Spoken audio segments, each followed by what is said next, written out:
this meeting to order at 9:07 a.m. Jim, can you say the prayer, please? Oh, thank you.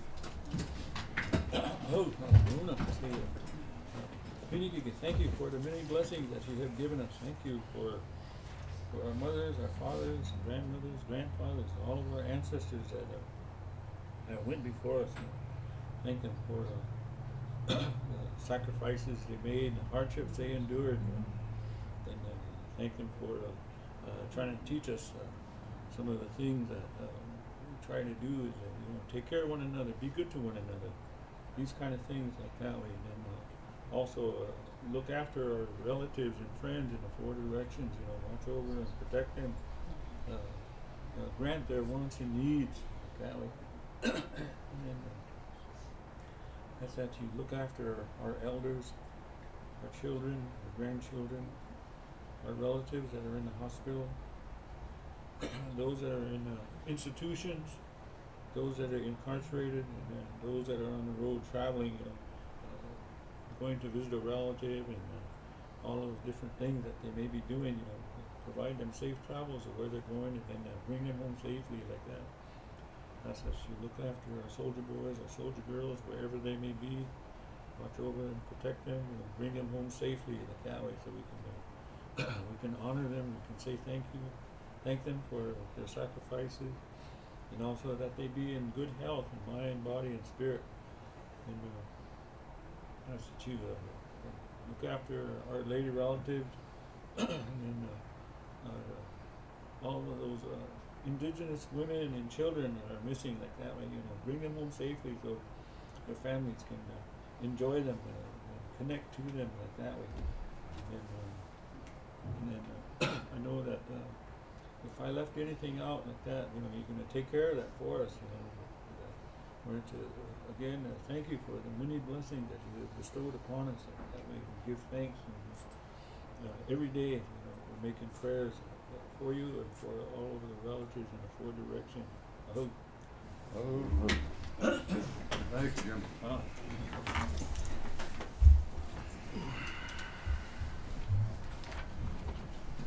Okay, you all have the agenda in front of you. Mr. Chairman, under tribal council items, I'd like to make two requests. First, number 3 is a request on behalf of the veterans. And the fourth one, and the reason I want it to be at the end is because I think the family might want to go into executive session. Riva Decora has an issue with her son's employment at the casino. I think it should be an executive session. I think it's kind of cut and dried what it should be. But he's a tribal member, and so he has a right to be heard because all the decisions have been made. Those are my two, Mr. Chair. Look at your stuff.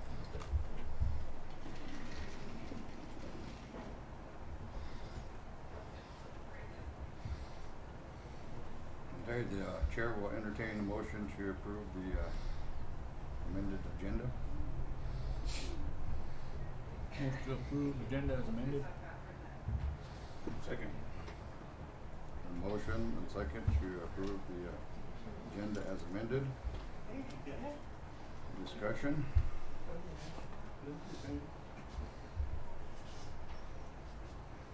Any objections? No objections. Motion passed 6-0-0. Reading of the minutes, October 15, 2018.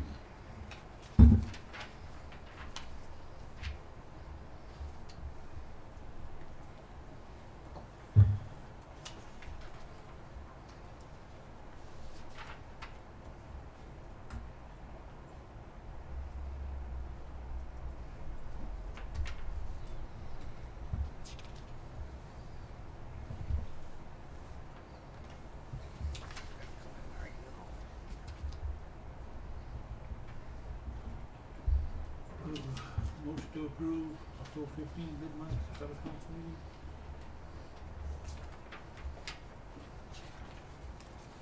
Been motion, is there a second? Second. Been motion second to approve the minutes, October 15th, 2018, discussion. Any objections? No objections, motion passed 7-0. 5 signature approvals. 1, Winnebago's marketing continued campaign, November 2018, and out and ongoing.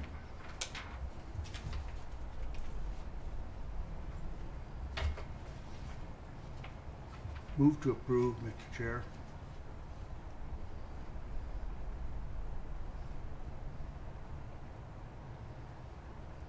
Been motion, is there a second to approve? Second. Motion second, discussion. Any objections? No objections, motion passed 7-0.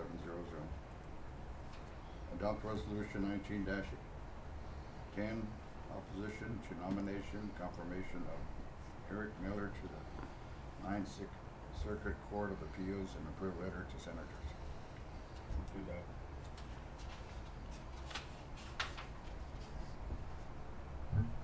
Second. Then motion second to adopt resolution 19-10. Discussion. Any objections? Call for vote. In favor? Aye. 1, 2, 3, 4, 5, 6 yes. No? Abstain. 1 abstention. I guess you know who's a Republican.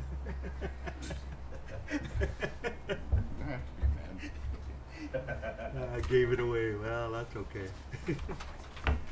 Motion passed, 6-0-1. VK, November National Indian Health Board meeting. Move to approve, Mr. Chair.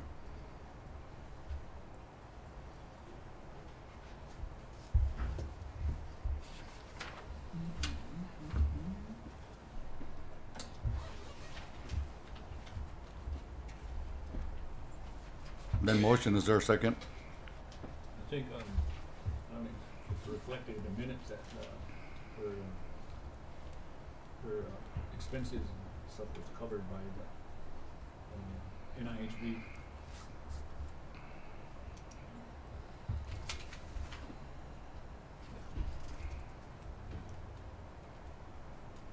The motion, is there a second?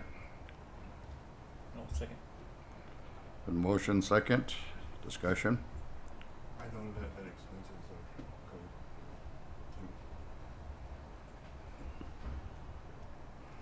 covered. Okay. Any further discussion? Any objections? No objections, motion passed 7-0-0. Winnebago Gaming Commission Budget Narrative FY19 approval. Move to approve, Mr. Chair. Been a motion, is there a second? Second.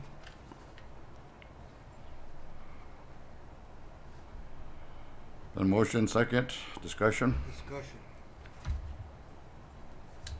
It was brought to my attention that the Winnebago Gaming Commission budget, there was an item on there as far as they were giving themselves a bonus, and it was a substantial amount.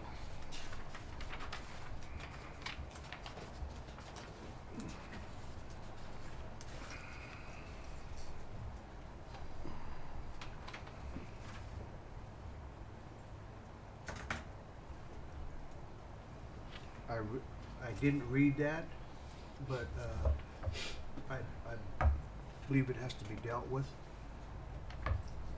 So I take issue with that. I support that issue. You want to deal with that treasurer's report? I do believe that it needs discussion, and they need to be here.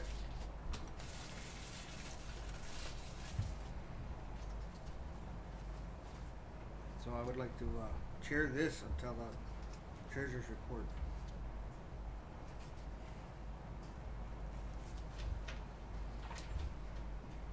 So you're not wanting, Or table this, I mean, excuse me. okay. Okay. Well, it would have to be denied in our vote and then brought up again. Yeah. Withdraw the motion. Pardon? You withdraw the motion. I didn't second it. You made the motion, Mel, second. I made the motion. I withdraw my motion. Withdraw your second. Withdraw your second. Okay. Who seconded it? Mel. Mel seconded it, ain't it? I'm meaning. Motion withdrawn? Yeah. Withdraw your second, Mel? Yes.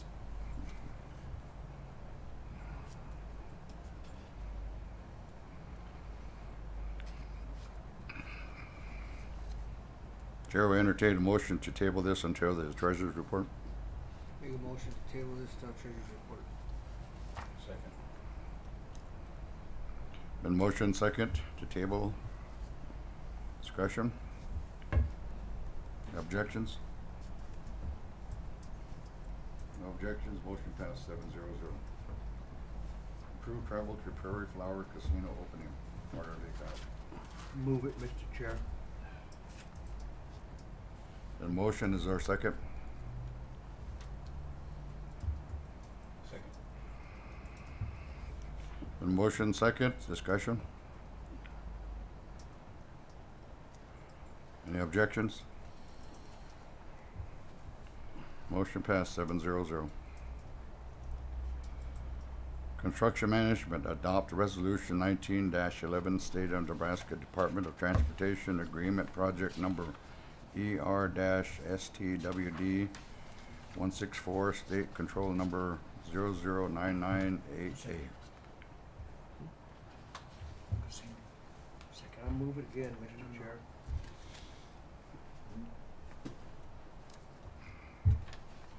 Resolution what? Second. Nineteen eleven resolution. Adopt resolution. Been motion second to adopt resolution 19-11. Discussion? Who's second? Jim? Any objections? No objections, motion passed 7-0. Wildlife and Parks adopt resolution 19-12, 2018 herd development grant. So moved.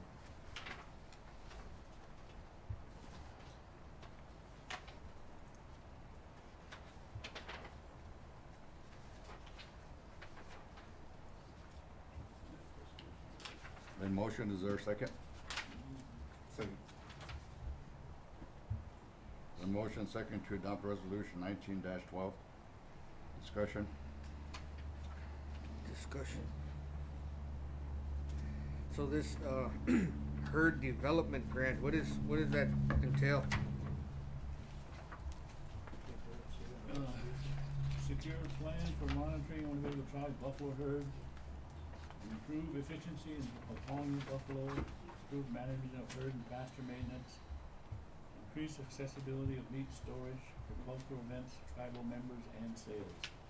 Increase collaboration with other tribal programs and use of the buffalo.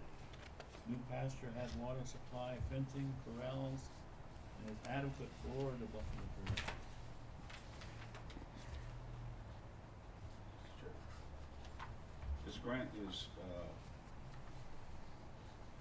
in the amount of $144,594.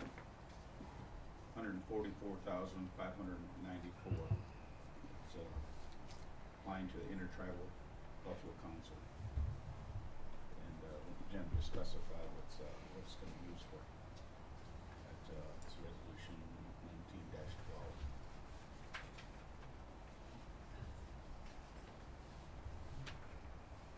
Who made that motion? I made the motion to. So that, we don't have to put up anything for this, this is all, No cost share. no cost here, so yeah, okay, thank you. I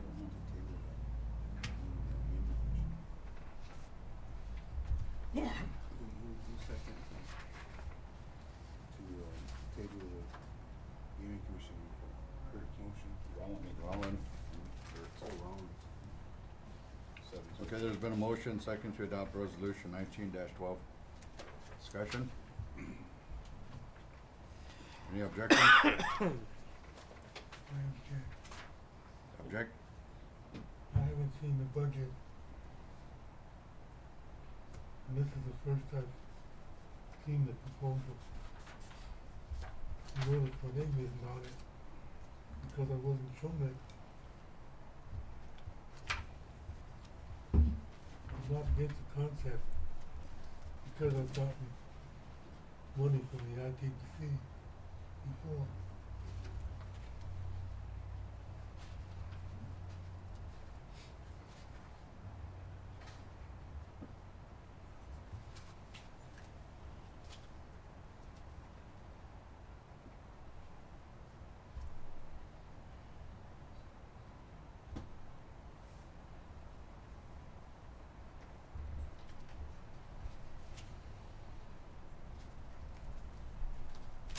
Call for the question, Mr. Chair.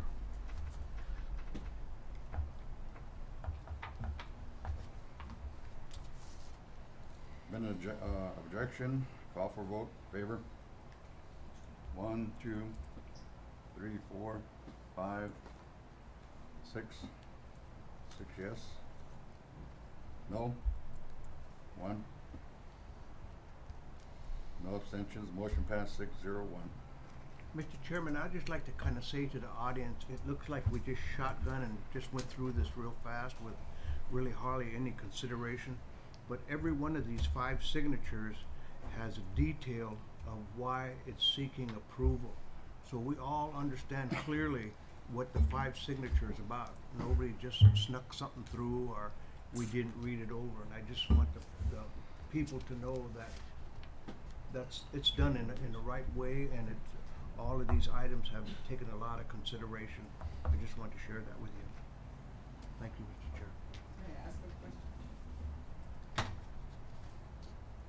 Are you, okay. If you did a 5 signature already, then you can go back and object to what you guys already approved with 5 people. Like you did with that, Winnebago Gaming Commission. So you could do that same thing when you guys apply for travel. So if you get 5 people that travel and you already approved it with the 5 signature, then somebody could go back and object. Would that make you guys have to pay that money back? It could be, yeah. Okay, I just wanted a clarification. Thank you. Okay. New business, LaDonna Holstein Indigenous Recovery Center discussion.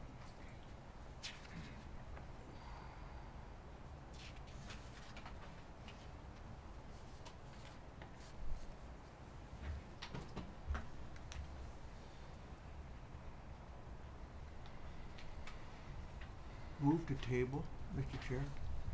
She's coming on home. Okay, all right. I'll Right. withdraw my motion. Grand entry.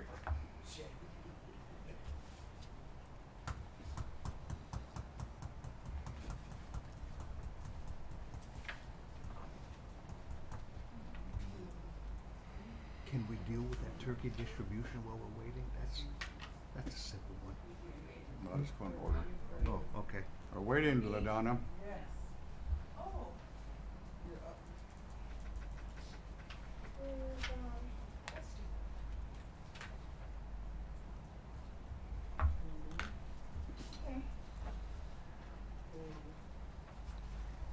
LaDonna, can you use that there, please?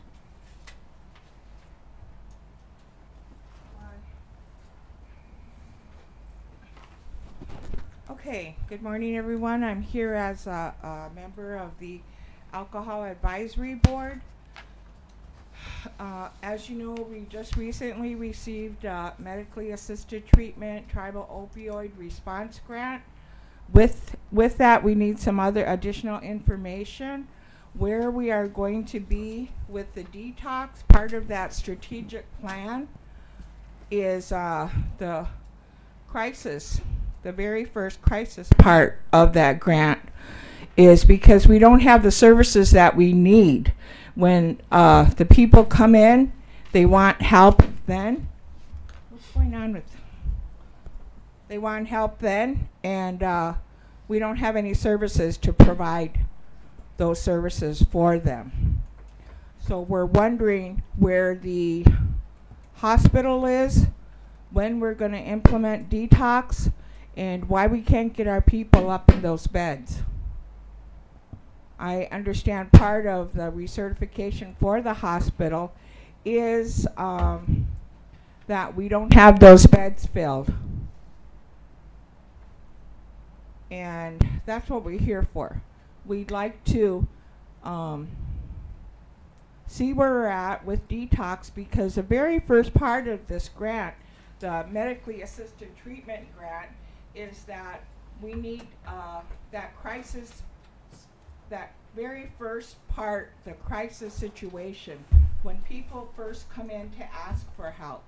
We have not been able to provide services for them. And that's what we need to address. We can't lose them at this very critical point. And that's the very first part of our strategic plan with this tribal opioid response grant.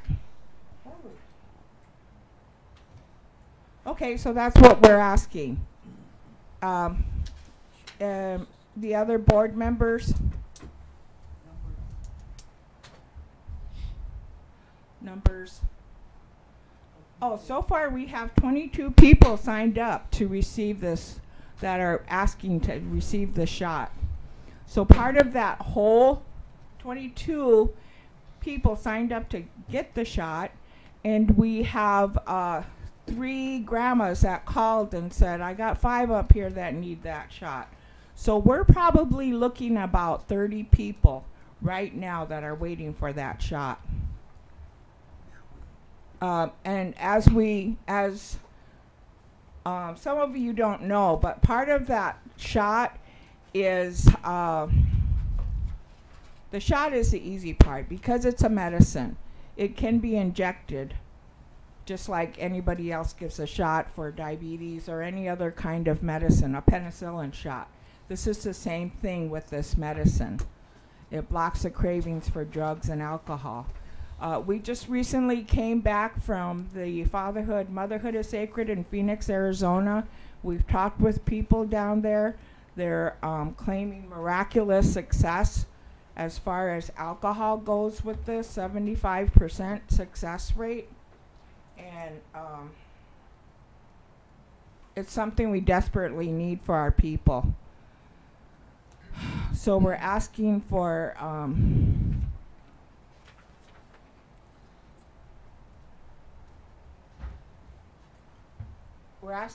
assistance to implement this program without any further delay. It's been quite some time. Okay, Lloyd? Come on. Come on.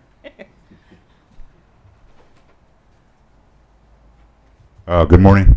I think the biggest part of this is the collaborative efforts between everybody, the tribe, the hospital, and the current program. And I don't see no real teamwork between everybody. They had a training, block of training up at Little Priest, and I imagine that Dr. Noisy Hawk, I didn't know if she was there or not, but they went through and explained this whole process, but then there was a question on their end on how this medication worked. And what we need to do is we need beds for detox prior to this medication being given to the client. And according to the hospital plan, they are supposed to have a couple beds already available for detox. And in asking these questions, no one seems to know anything. And so I'm not officially on the committee. They asked me to work with them. They've voted amongst themselves to add me to the committee, but that was one of the action items for y'all today, I think, was to officially add me to the committee. But we kind of seem to lack some of our staff members and some of the committee members. So I think it's really important that we kind of get moving on this before we lose it. The way I see it, the way I hear things, we're according to that org chart, they're kind of under the health administrator, but they said that the CFO down here was their supervisor, and I'm not sure what the deal was there. You know, if there was some issues between personality conflicts, maybe. There's also a question of maybe the administering of the grant. I said kind of got thrown in there as far as where it goes and who's doing what with it. But I think Grace and Crystal wrote it like they want to see it administered, and they have it as the alcohol program as the hub with all of these spokes, you know, and some of them being the hospital, and we got a lot of people that we need to work with as part of the spokes in that wheel. But they seen themselves as an administrator. They didn't add anything for themselves on this because they wanted to make sure the clients received most of it. They were able to add a couple extra jobs, decent jobs from that grant. And it's a 2-year grant, and we've got 2 years to put these numbers together in order to extend this. But we got to get moving on it. Like she said, we got 30 clients, and when someone like that says, "Hey, man, I need help. I want to quit," we got to catch them before we lose them, you know. And we're thinking more from the client's end, and administratively, I'm not sure how it ties into what the tribe's doing and what the hospital's doing. Everybody is an important part of this whole thing to make it go, to make it function. But we have a lot of clients waiting for this. It's not a drug. It's just a medication like a flu shot. The nurses could administer it. So I think there was some questions about that, but they were already answered at the training up at Little Priest. If everybody would have attended that training. There was a couple action items. They wanted to change the name from the American Indian Human Resource Center to the Indigenous Recovery Center. There was a name change also that they wanted to implement. So them were the 3 things we needed to go. I think the biggest thing is to clear up some of the fog as far as how this whole organization is working, so we can start getting the people through there because they're ready to move on it.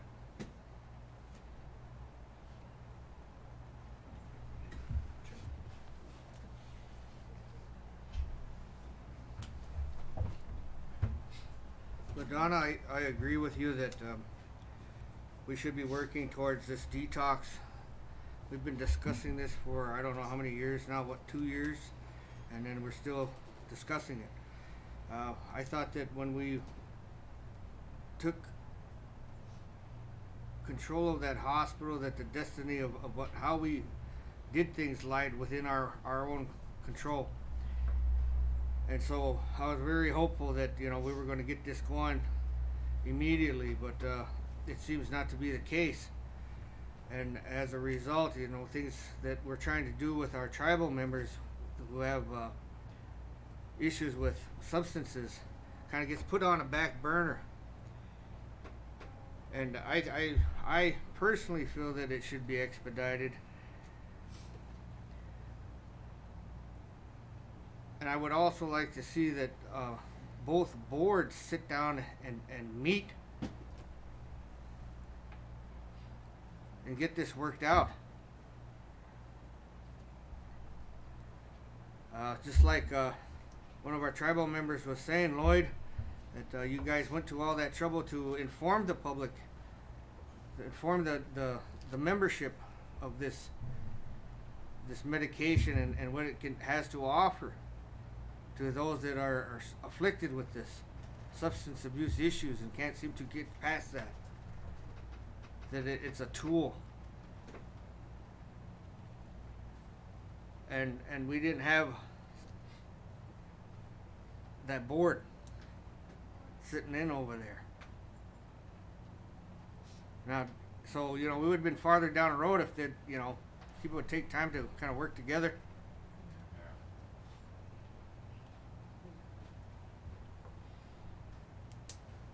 There's a resolution Already? Well, no, let him finish. Oh, have you finished? So, I also want to be cognizant of the fact that we this isn't the cure-all. It's only a tool. The people still have to get services. They still have to have coping mechanisms. They still have to be able to identify their triggers. They still have to identify how to process. Once they identify that trigger, what is it that they have to do to work through that? So there's still a lot of things that has to happen in the scheme of things. But this is the first step toward getting that done. So I want to make sure that the people that we have on staff have all of the necessary training for something like this to work with. So that it just complements what they're already doing. So I just kind of wanted to make that known so that it will strengthen that program and the needs of this community. And as everybody knows in this audience, that the needs are immediate because of what's happening on this reservation with a number of our relatives. Now, our Winnebago housing over there, they made a real brave step and to address some of that. And that opened a lot of things up on this reservation and opened up a lot of eyes. And I, for one, am thankful that they took that step. And I support what they did. Although there are tribal members out there now without a place to live, it's because of the poor choices that they allowed to happen in that house. So this is like dropping a pebble in a pond, and it just ripples out.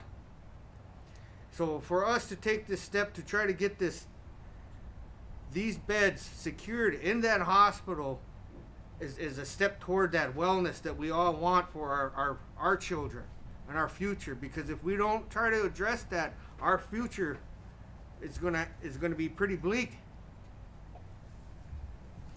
One of our elder tribal members, council members, keeps bringing that up. We're having babies that are born addicted, and the cost that incurs. How are we going to sustain that? There's no way that we're going to be able to financially in the future if we don't try to take control of this now.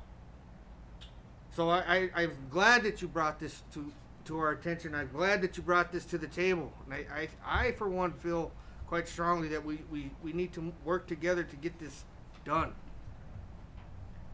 I know that there's a lot of things at that hospital that need to be worked out. It's not a perfect world. And I'm pretty sure that Miss Noisy Hawk has our best interests at heart. So, let's sit down together and work through this so that we can get this done. That's what I wanted to say. Thank you for listening. Yeah, last Friday, November 2nd, staff of the 12 Plans Hospital in Denell and all the administration, Dr. Noisy Hawk, and came over here to give us an update. And that's one of the things that we asked is about the detox for our tribal members, and also when are they going to start utilizing those beds on the top floor. Their occupancy rate is probably 0 or between 1 or 2, it's not being utilized. And she explained that they have to have a dietitian on board, so they filled that position. They're waiting for that person to arrive, and then once that's in place, they can start admitting patients on that top floor. And the other part of that discussion is some of our patients that get surgery and then are released from Sioux City, and then they come back home, they're still in a lot of discomfort. And we wanted, the ideal when the hospital was here is that they can come back and convalesce here at the hospital, making it easier on them knowing that they're here in the community, but also making it easier on their family that they're right here and they can come visit them. And again, they have to, the staff on the top floor was saying, well, we don't have the capabilities, well, let's get people up there that can take care of our patients. We have ladies that had breast surgery, and then they come back, and then they're just taken, and I had to take them to their homes, and then, you know, they were crying, getting them down to their car, and then run down to the hospital, get their pain medication, and come back. You know, why couldn't they convalesce in our own hospital here? But, you know, that they released her to home. You know, so that's why we want to be able to admit our people here, you know, our diabetics, you know, our critical care patients like that. And then also our detox for our tribal members that want to get help. And so those are the things that we ask. So that, you know, they just keep calling and checking on Ladonna, and the chairman and Victoria will put a bug in their ear and just get constant updates to say, when are we going to have this? When do you think we can have a detox for our tribal members? When can we admit patients on the top floor?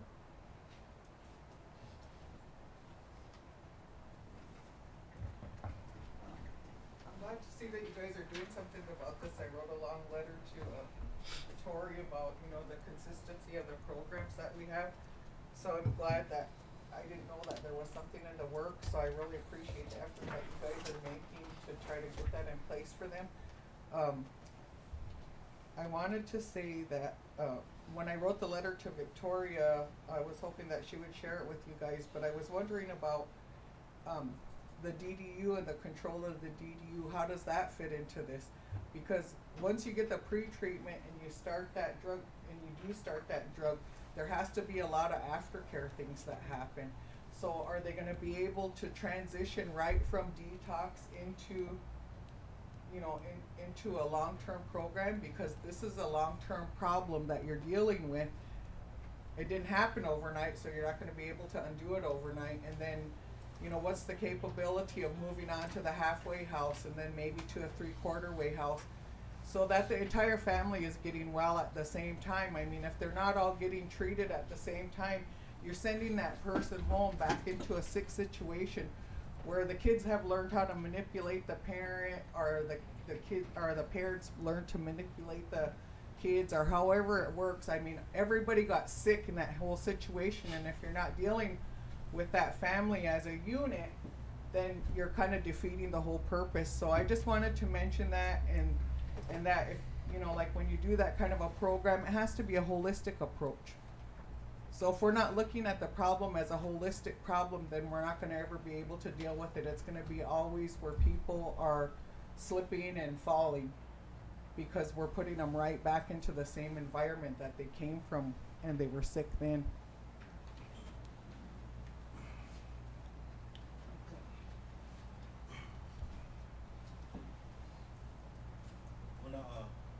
Good morning. Good morning, Tip. Hello. And then I'm a part of the alcohol board, and kind of lay out the plan, how we're looking at it, and how that we have it, because it's gonna be a grassroots kind of thing. It's gonna take our own people to heal our own people. And what this shot is, the best way I could probably explain it is like when you're getting anxiety and you're getting stressed out and you need that cigarette. You smoke that cigarette and you calm down. You have a calm, and you can think more.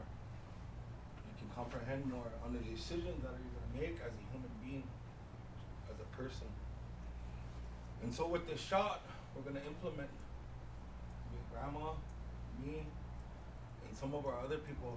We're gonna walk along with them, and then we're gonna implement the Creator back into their lives. Introduce them to the Creator, Mo'ona, Choka, like that. Take them into the sweat lodge, pray with them, and be a part of them. Help them walk along through these steps that they have to take, all the way through treatment and even out of treatment. When they come out of treatment, and then I myself am kind of doing that right now with our people. I'm walking them along and having sweats for them, praying with them, and then some of the young men, they come and get wood with me, you know, however it may be, you know. If they like to go to church, you know, we'll go to church with them. If they like to go to Kigo, we'll go to Kigo with them. If they like to go to the NAC, we'll go to the NAC with them. So So these people that we have to have are gonna have to be open-minded, because all our people, they have different ways of belief here. And so while they're on this drug, it's gonna help them make better decisions for themselves, where they can be calm and think. And at this time, we can implement the fatherhood is sacred, the motherhood is sacred. We have all these wonderful programs around here. I mean, you know that, you guys. And I can speak from it because I've done it every step of the way. And I'm 6 years sober now. And I used our culture, and I used our way of life to achieve this.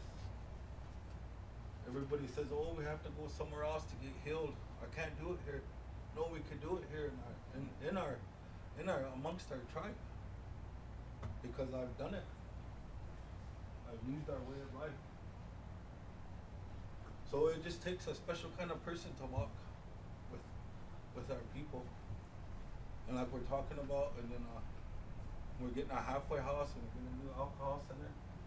And then we're even looking forward to getting a 3/4 way house she was talking about. Because we can't put them back in that environment. And then we're gonna give them integrity. By the time they get out, 6 months, they did in a halfway house. Now they're gonna be feeling good. Now they're gonna be feeling mild. They're gonna be feeling good about themselves. So we want this 3/4 way house where they can hold themselves accountable, start paying bills, even saving up. And then through that process, they'll start working for the tribe, and they'll start being productive members of the tribe. And then when they're doing that, the children will watch their mom and dad do that, and then they'll make their children smile, because we all know our children are praying for us. When we push them through that addiction, they're praying behind our backs because they don't want us like that. So with this shot, that's what some of us are gonna be doing, helping our people right along, all the way through these steps. So that's our plan. I mean, we have our sweat lodges set up. We have even if they want to go out to Tommy's out there to Kibo, we talk to him. We want to do these things for our people, introduce them, because a lot of our people now, they just know their clan. Maybe they have an Indian name. Some of our people don't even have their Wangshing name. So we want to implement all these little things, all with the process of the shot. So we want to do these things with the alcohol program. So I would thought I'd get up and say something on behalf of that, and kind of lay it out how we want to do it. We are going to do it. Oh, we are going to do it. We are going to help our people. That's all I have to say. Thank you. Thank you.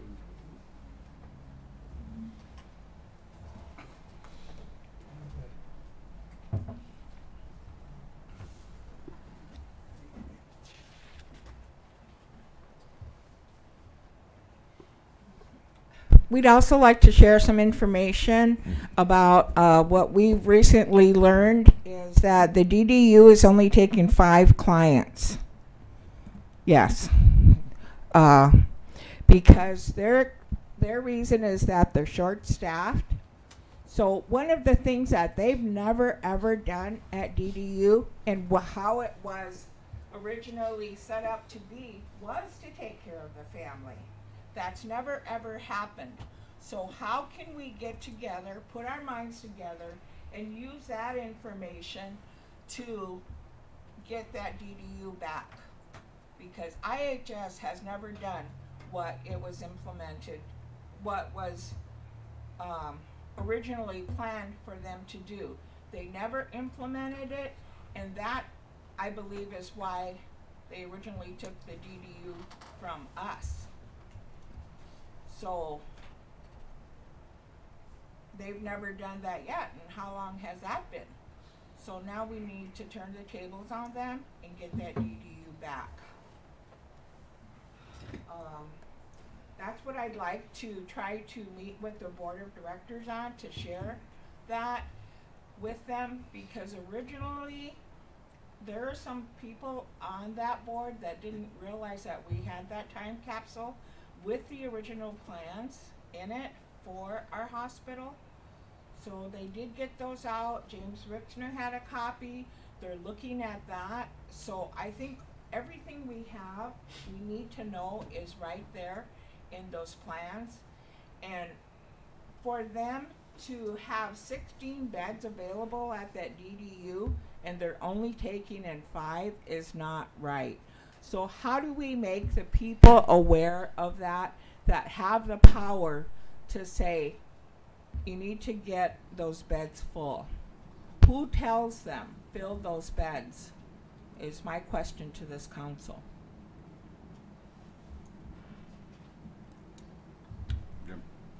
As part of that negotiations with the Indian Health Service when they were going into the final stages of the compact was the issue of DDU where it came about.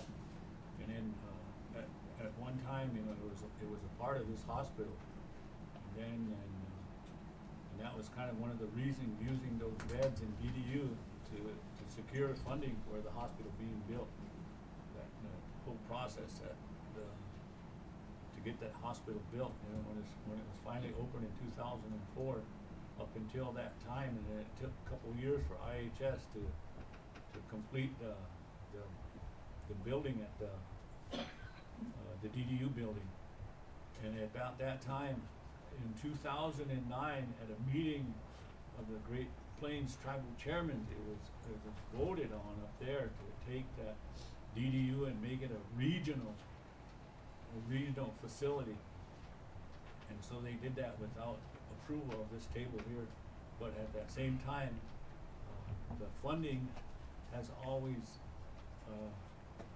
it was never where the funding would come from, the staffing and things like that. It was always IHS would come up with the money, but also at that same time, it was managed down here. And so when they took it over, and when they start looking at all the background information that pertains to that, and even the funding source of that, they were being housed here, and they were getting free food and free pharmacy care, free doctor's care, and everything.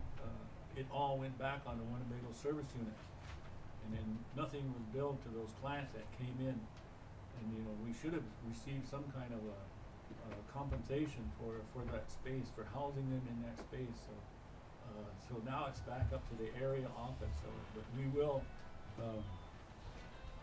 bring those questions to light of why those beds are not being occupied, if they're short-staffed, and when do you expect to get up to a full staff, and so they can utilize all of those beds, you know. And then, so but that's one of the things is we'll get that information from Danelle, and then negotiation process with Aberdeen area office for the management of the DDU right now.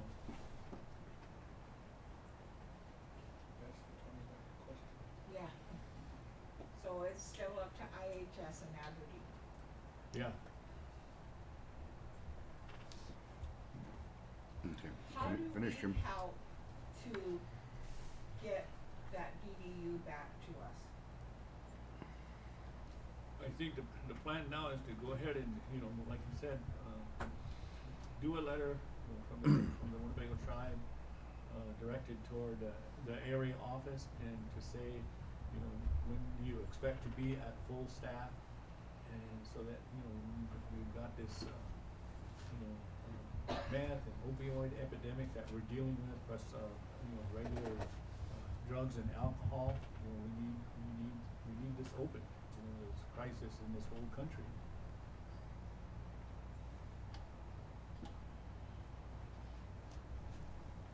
And I'm sure there's going to be a discussion when we have the tribal chairman's meeting, and then also the tribal chairman's health board meeting.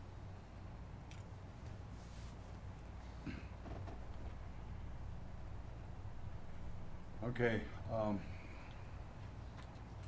want to thank the board for presenting your your thoughts and your feelings to the council.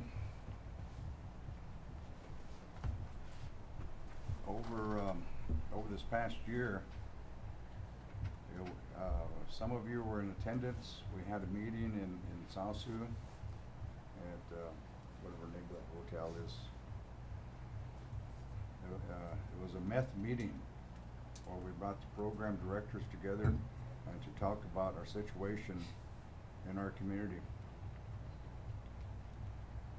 And what I told them at that time in closing is that, you know, I've been to a lot of meetings, we have a good discussion, but as soon as we go out the door, we forget about it. So,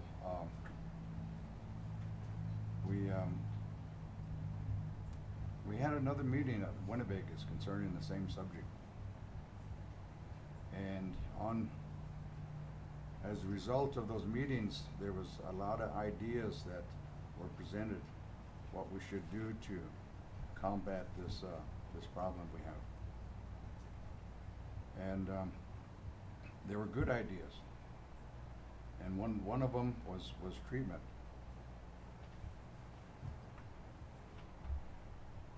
And when it comes to, I like the way you phrased it, the shot.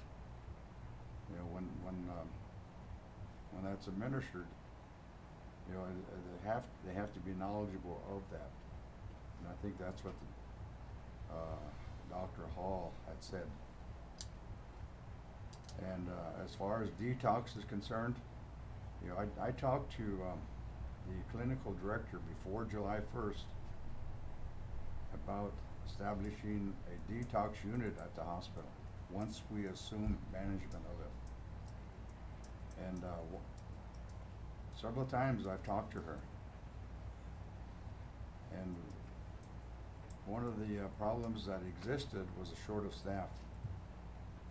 And the dietitian was only one of them, but we didn't have the nursing staff, you know, to support it. But they're getting closer and closer, you know, to getting the staff needed, you know, to establish a detox unit. You know, it's already part of the plan that existed when they first constructed the hospital.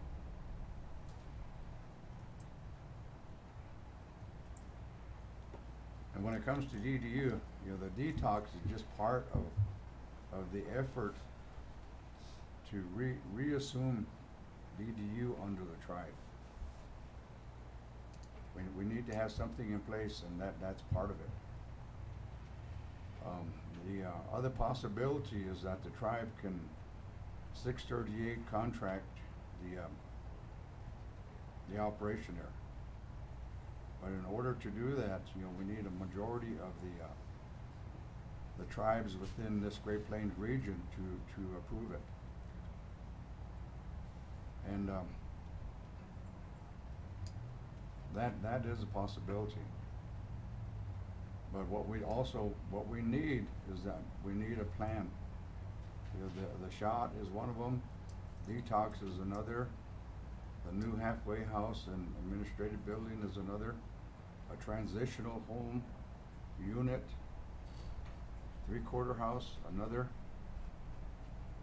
But as of today, I haven't seen a plan. Okay, well, that's good. Okay, but you know, there needs to be something in place, so you follow that plan, and the objective is to help our tribal members. And that's the main thing. And I think what you need to do also is that you need to sit down with the executive director of the hospital and present your plan to her and see if that is possible. And more than likely it is possible from what I've seen so far. Okay. And one of the things that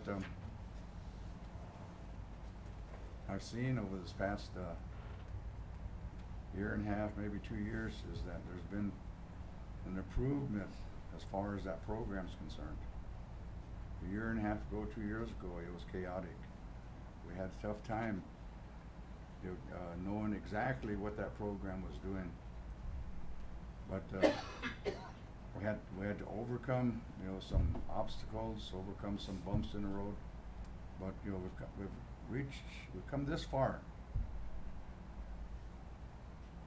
And this is the first time that anybody has presented anything to the council concerning what we're going to do about our meth, our drug problem in our community. So that there is positive. That it gives us something to think about and something that we have to deal with. So there's still a long ways to go yet, but we're on the right road. It's just a matter that we continue on with it. Darren, you were gonna say something? Yes, I've been asked by the treasurer to work with the alcohol program on this, and I've been to their meetings, and then from there we decided that we was gonna write a plan, what you're talking about, for this, and so they asked me to write the plan. So I've written the first 2 phases of the plan, and I brought enough copies for all of you to look at. This is just the first 2 phases of the plan. There's 4 phases of it. I got the first 2 phases down, and then I'm going to be working on the actual plan, and the financial part of it is the 3rd and 4th phase. Yeah, for all the way up to the 3/4 house. They want halfway house. That I guess the tribe got a $1 million grant for the halfway house, and the tribe has to keep them $800,000.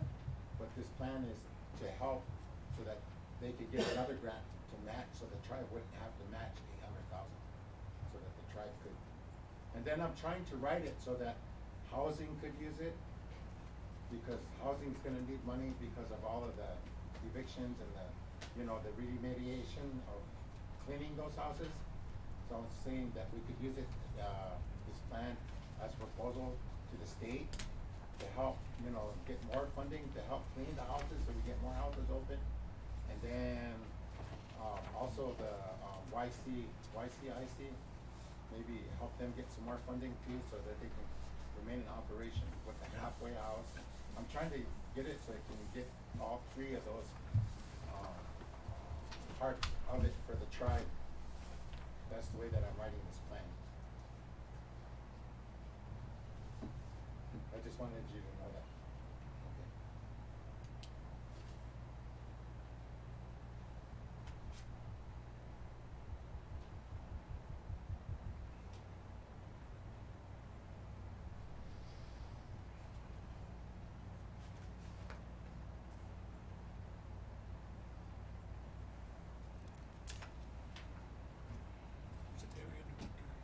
Who's that area director driving? How's he doing?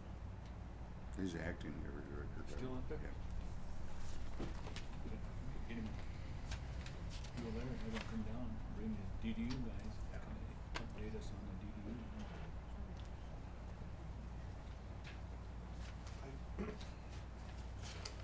Mr. Chair. I just wanted to thank all of you for your input up to this point here, and I think that this is a real healthy discussion, and one that's going to bear much fruit because of all the work that's being put forth toward this. And when it comes to this drug dependency unit that's sitting over here on our reservation, it's real unique that it's on a reservation. And then as far as I understand it, there's not too many of those, and that was one of the first ones. And there's a lot that we can do to utilize that. And I think that working with the right people, having discussions with these individuals as far as the needs in this community and the surrounding communities of Indian country, that we could meet those needs through that treatment facility. And I believe that that this isn't something that's out of our reach. That it's something that's not impossible, and it's something that needs to be done expeditiously. But let us take it step by step.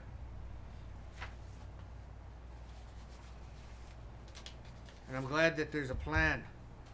And I'm glad that the Alcohol Advisory Board is committed to this, and that they're putting their best foot forward to ensure that we have something for our people, because the need is there and it is immediate. So I feel really good about what's taking place here and what's been brought up to at this point here. So I wanted to just kind of move things along and say thank you for everything that you brought to light at this point. Mr. Chair. Well, thank you for bringing this forth as well. And because of the epidemic and crisis in the community as it pertains to the drug use, we all collectively need to be on the same page, as you're aware. And we get the same song, you know, by IHS. And I don't know how to expedite that and put pressure, or we need to make some things happen. But I do want to mention this. When we went down to Carter Lake for the grand opening of their casino, we supported the Pompous. And Tom Ranfrance, which is a financial person with the Shakopee, and he has helped us give us some grants. You know, we utilize a couple of them. I think they're up to $500,000, and that's renovating like the Neoli Walker Building, the Human Services Building, those kind of things.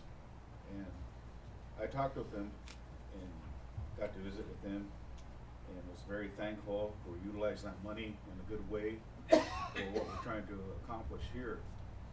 And I got to visit Chairman Vig of the Shakopee tribe as well, and bring this back to the table, that we do qualify for the grant.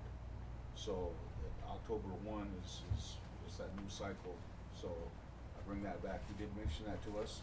How we want to utilize that, it's up to us, you know, as far as our strategic planning and what's of what time frames and what's of essence here. So I bring that and mention that to the table. Something for consideration. And we do have that $1 million grant that was told to us. You know, I don't know if it's a cost share of $800,000. I don't know how we can cut corners or reduce that amount, but let's look at that. Look at our people that work in that area, in Marina, and maybe get a plan up there. That's something we want to consider. But that was to expedite things, because everything comes down to money, you know, and something we don't have, you know, at our disposal. But if we can utilize that, that'd be great. So food for thought.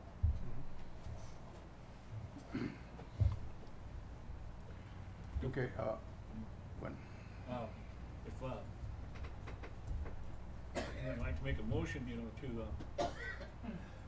draft a or send a letter to James Driving Hawk, Area Director, Indian Health Service, and Acting Area Director, you know, to have him come down here and bring his DDU staff down here so we can get a clear picture of what is happening over there, and then also to clarify the actual how the whole DDU is formed and the budget, where it comes from, and things of that nature. And then, so, you know, we can say, where do we, this is the way it is, and then this is what we would like for this community here.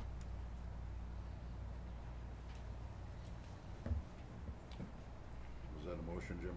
Yeah. Second. A motion second to draft a letter to the Acting Area Director, Indian Health Service, Aberdeen, having him come to Winnebago to address the DDU situation. Is there any further discussion on it? Are there any objections? No objections, motion passed 7-0-0. Okay, we'll get that letter up to the area director concerning DDU. And Tori and I are on the board of directors for the hospital. So the next meeting, I'll bring the subject up again and And I've already mentioned it a few times already. I realize the importance of establishing a detox unit at the hospital.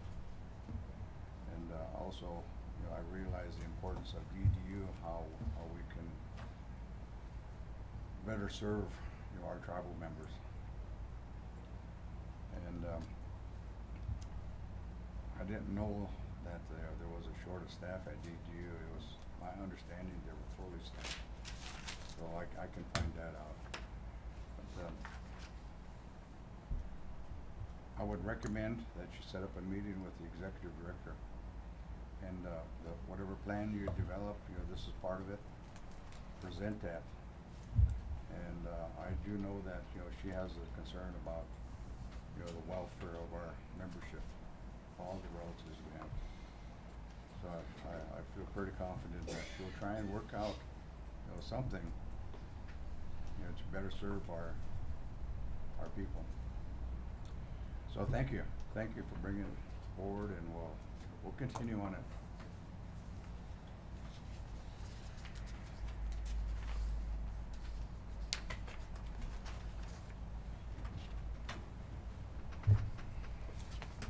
We have two more things that we need action on.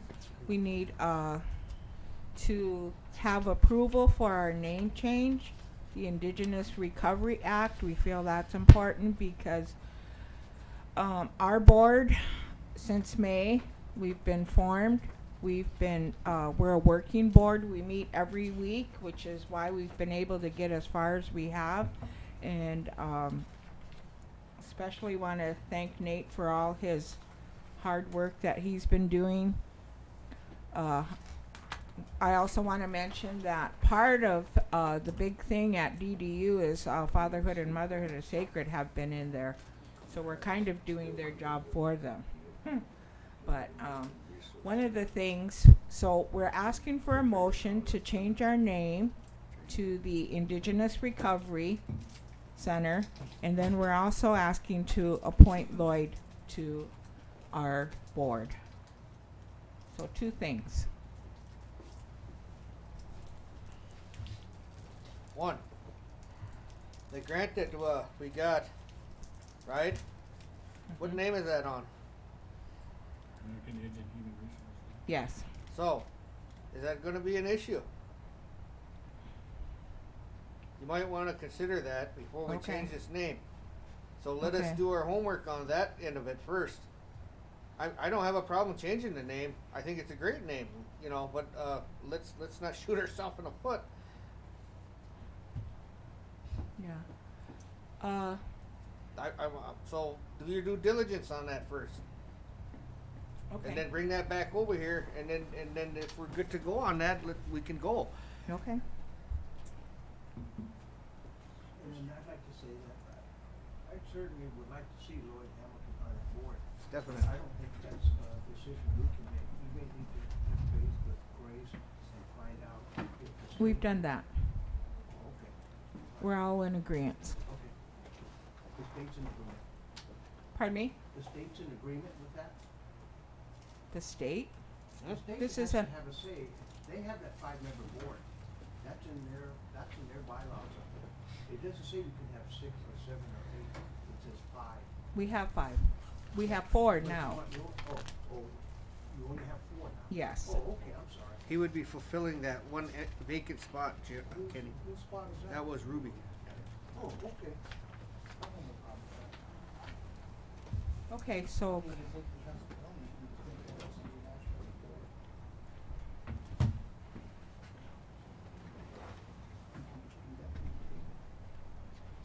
that have to be advertised? That's usually the policy. Yeah, you're right.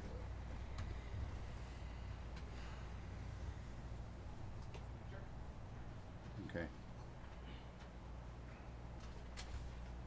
Let me ask this, where is that policy, you have to advertise that, correct?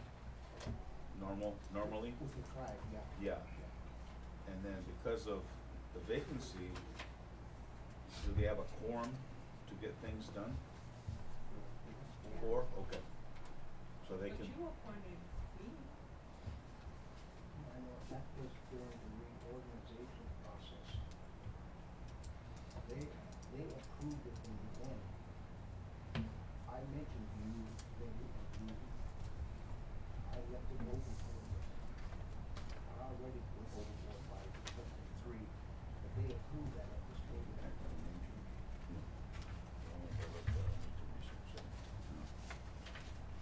So they can operate any with a 4? Yeah, they can operate with business? 4. Okay, 5 is better, but 4 is good. okay. So I got one committee listing. So what we need to do, Esther, is we need to advertise for that one position on the board.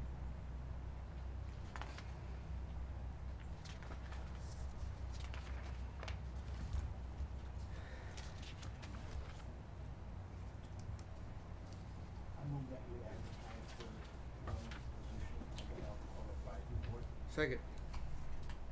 Question. 30 days or 2 weeks? 2 weeks. 2 weeks. Okay. Then motion second. Any further discussion? Who said it? Ron? Any objections? No objections, motion passed, 7-0-0. Okay, thank you again.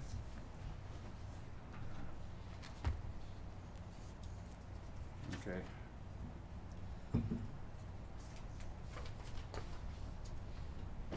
Okay, we'll move on to number 2. Approve purchase of 812 turkeys for turkey distribution. Move it, Mr. Second. Chair, Oh. yeah.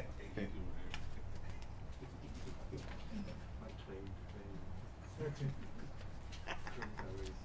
The motion and second, discussion, It's gonna be stuffing. any objections? No objections, motion passed, 7-0-0. Enrollment. Select applicant to fill vacancy, 2 applicants.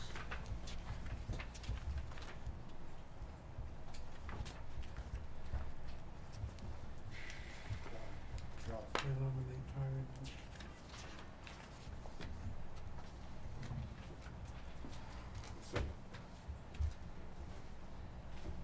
What was that? Enrollment committee? You don't have to second the nomination. No? What's the He wording? nominated, so. Who do if you- there's any- He nominated Tyron. Oh, So Tyron? if there's any other one, I nominate Thelma. I make a motion nomination cease. There's a motion to make nomination cease. Hey. Okay, show of hands. Those in favor of Tyron L. Wolf? Favor? 1, 2, 3.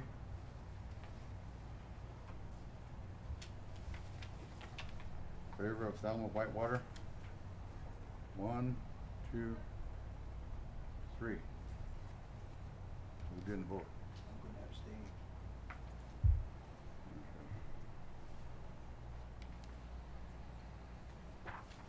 Okay, 3-3 is the vote. Chair will vote for Thelma Whitewater.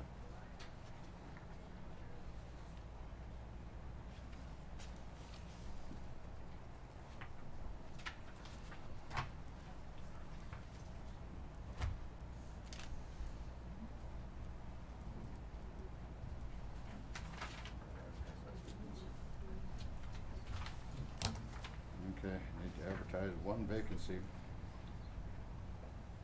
there a motion For one vacancy for what? for the enrollment committee? Move it. A motion, is there a second? Second. Who's the other, who's the other person? I don't know. Vacant. I don't know. I think Alona's, term expired from the enrollment committee. Oh, yeah, that's the one, yeah. The Alona. enrollment committee, She- her term expired. Okay, that's what we put, that That's where we're one. at, no, that's No. what, that was where Who's the other one that was vacant? I you Who's still on vacant? the, are you still on the enrollment? Enrollment, yes. I have a question about when you're nominating Velma, isn't that her niece that runs that program?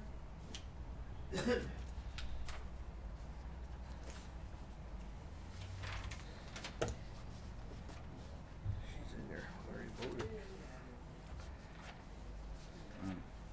Good question. Okay, there's been a motion second to advertise one vacancy. Any discussion? Yeah, Mr. Chair, who is that vacancy? I don't know. Whose position did Thelma fill? Thelma filled Ilona's position. You know, Esther? Sorry. The current vacancy, that you guys are advertising is Ilona's, but I don't know who the vacancy that Thelma filled. I don't know who that is. That was, It's the chair. the chair, what's her name? Dalma, yeah. Oh, Velma, Elise. Yeah. Billy, is that correct? First one was Thelma. First one was Thelma, second one is, Ilona. Yeah, the second vacancy, like, Thelma's. Johnny. Okay, all right.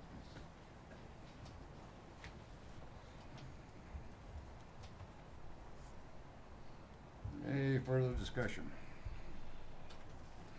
Any objections to the motion? Second Cody? No objections, motion passed, 7-0. Winnebago Tribe Housing Committee, one applicant.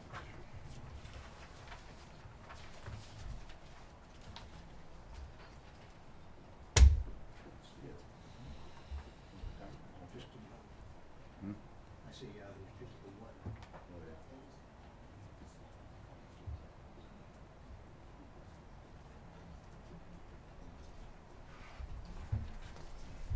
Whose, term expired?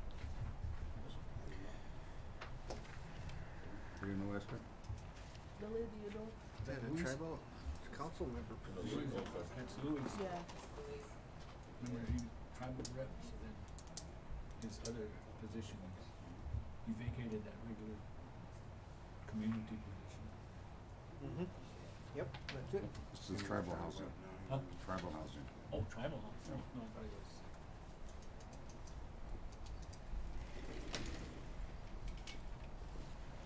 Okay, well, one applicant, Tyron L. Wolf.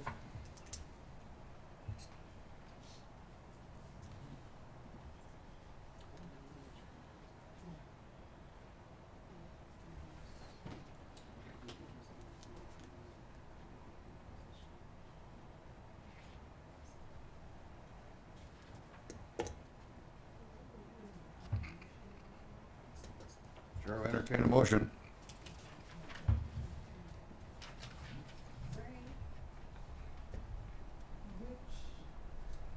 Housing is this? Tribal housing. I read it.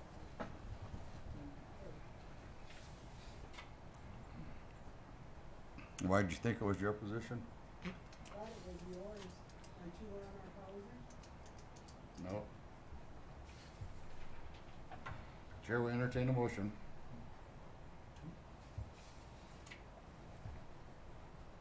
Nominate Tyler.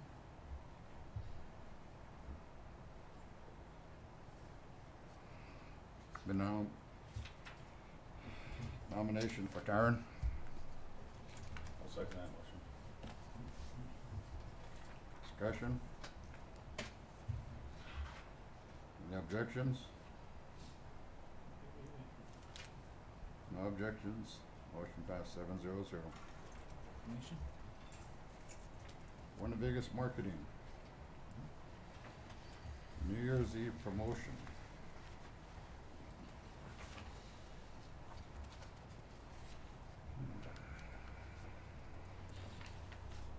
Move to approve, Mr. Chair.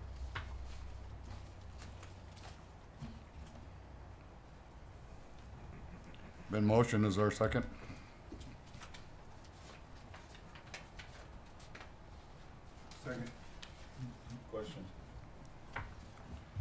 discussion?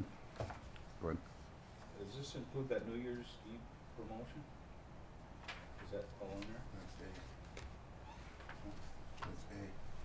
So it does include it. Yeah, 'cause there's two of them. There's New Year's Eve promotion and winter celebration. Separate. That winter celebration is here. It's really here. It's here.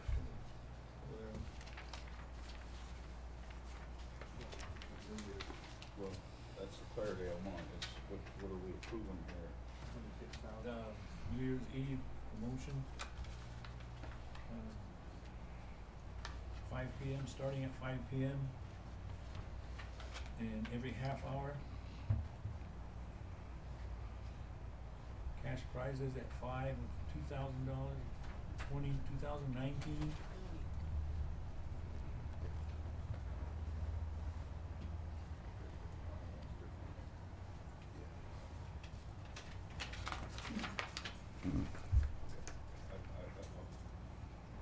Budget was Yeah, we got Winnebago Event Center. The New Year's Eve promotion is out at Winnebago. New Year's Eve, the winter celebration, is that out there too?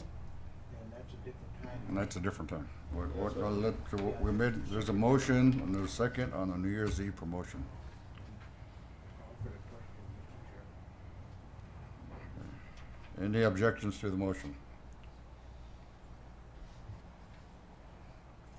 No objections, motion passed 7-0. Winter celebration powwow. Move to approve. Mr. Chair.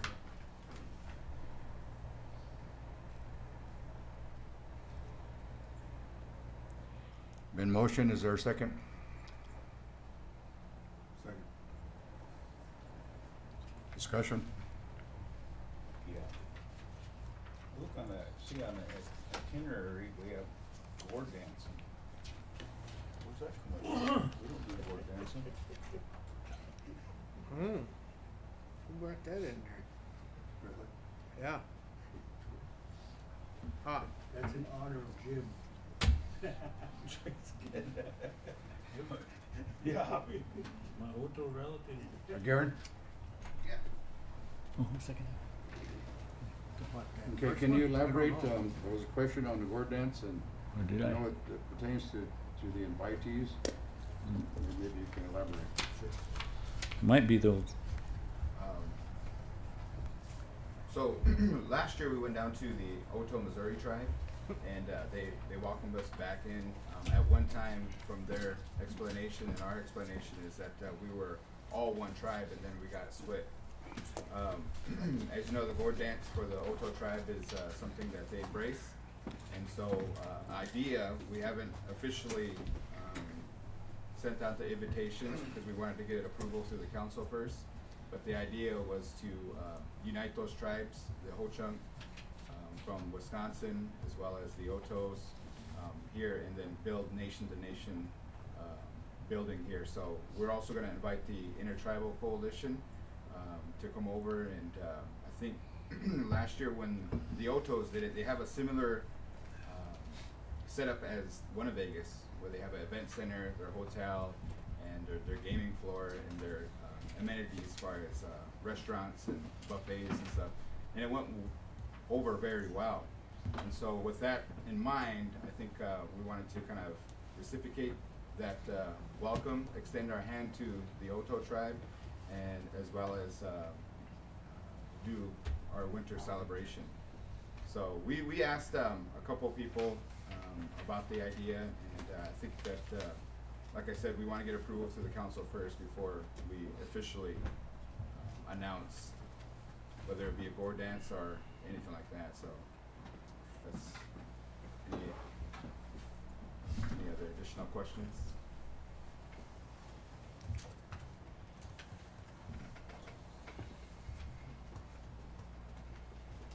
Good thing.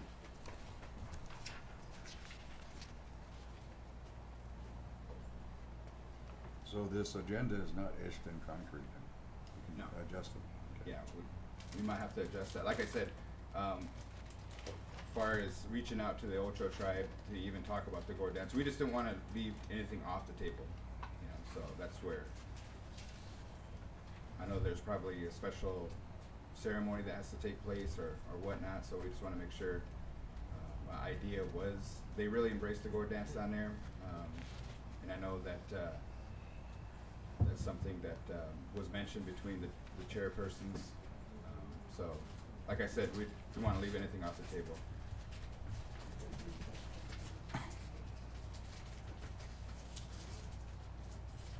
Any further discussion? Well, before I approve anything, it's like, you,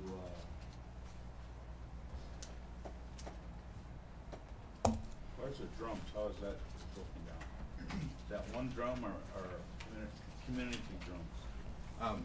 We formed a kind of a small committee, and one of the ideas that we really liked is that at Black River Falls, they have a Memorial Day celebration and a Labor Day celebration, and every family drum is welcome to come in and serve as a host drum. Now, we can't do that here in Winnebago because we have the flag raising at the homecoming celebration, so you have to assign somebody that. One of the things that we brought up though is we wanted to have our host drums serve, our family drums serve as the host drum, and that invitation would be extended. But there's a pot of pool there, there's some money there set aside for the host drums.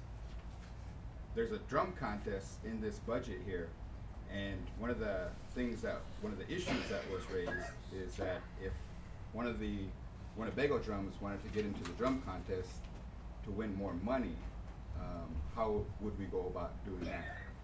So as a committee, we said we'll wait on that, we'll kind of wait until to see if the council even approves this event, and we'll kind of proceed from there. But we're welcome to any ideas and anything that would benefit. You know, we want to show our Winnebago way, our hospitality that we're known for, and I think a winter celebration would be good. But that was one of the ideas that we had. The reason why I say that, and that's nothing wrong with that, but we have other drums as well. It's kind of been practiced where there's only one or maybe two drums that really just get all the jobs, and there's other drums as well. That's my concern. I want it to be fair across for everybody. Right. The Oto tribe, what they did is they had one head singer, and they had 4 drums out there, so the head singer would invite, you know, instead the welcome to all singers in the tribe to come out and sit in the center. They didn't even have visiting drums, and it was something that they're really was part of their traditions. And as you know, they gave the Winnebago tribe a drum, and so but you're right, I think that's I like how Black River the Ho-Chunks do that. They extend their host drums to all the family drums, just to extend that invitation to all families that have a drum group.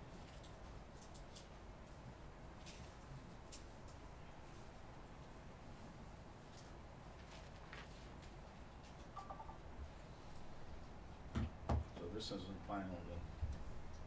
No, not yet.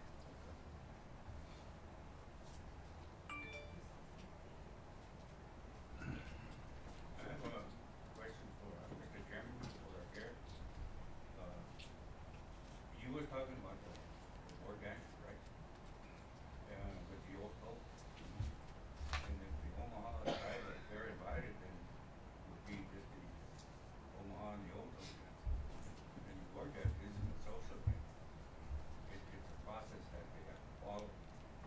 The reason why I know that is because I'm a member of the Taipei Society in Mason board dance. I have been for 5 years now. So that's why I know that. So I just thought I'd. Yeah, what Benny's saying is true.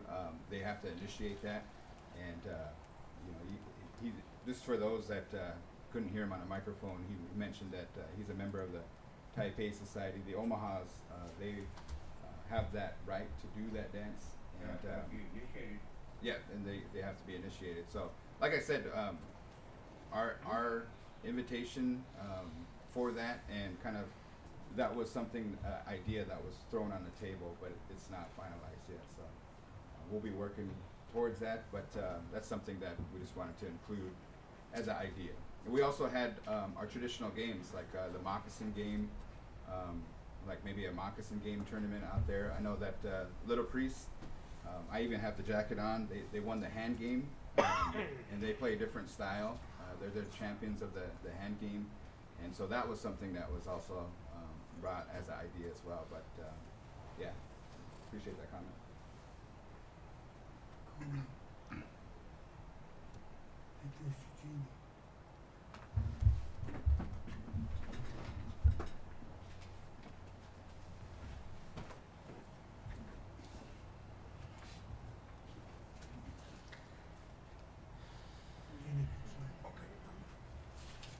Are they gonna have, recommend a head drum then? The small committee hasn't decided yet, but we will have a host drum for sure. Okay. Somebody to lead those songs and stuff. But like I said, I like that idea of all family drum groups serving as a host drum. We just have to get over that. If a drum group from Winnebago wanted to get into the drum contest, and those on a power trail, sometimes there's hard feelings. If let's say the Winnebago drum group won it, you know, the visiting drum groups won't look favorably upon that. So there is a little issue there, and I think that we just kind of have to figure out a way. From my understanding and kind of being a singer myself, I would see that as an honor and privilege to host our visitors, especially for a winter celebration. We never did a winter celebration at Winnebago, but I think all the amenities and the facilities are there, and it might be an economic boost for Winnebago. When we went down to the Oto tribe, the hotel rooms, they were all full. All the children in there, it was really nice to see, you know, just to see. Plus with the interstate there, I-29, this is where the north meets the south, and I think a lot of people from our relatives from the south and a lot of relatives from the north would come down and help us celebrate the winter. So, but once we get over that, this kind of discussion a little bit more about the host drum, then I think we would start promoting it and sending our invitations to the nation.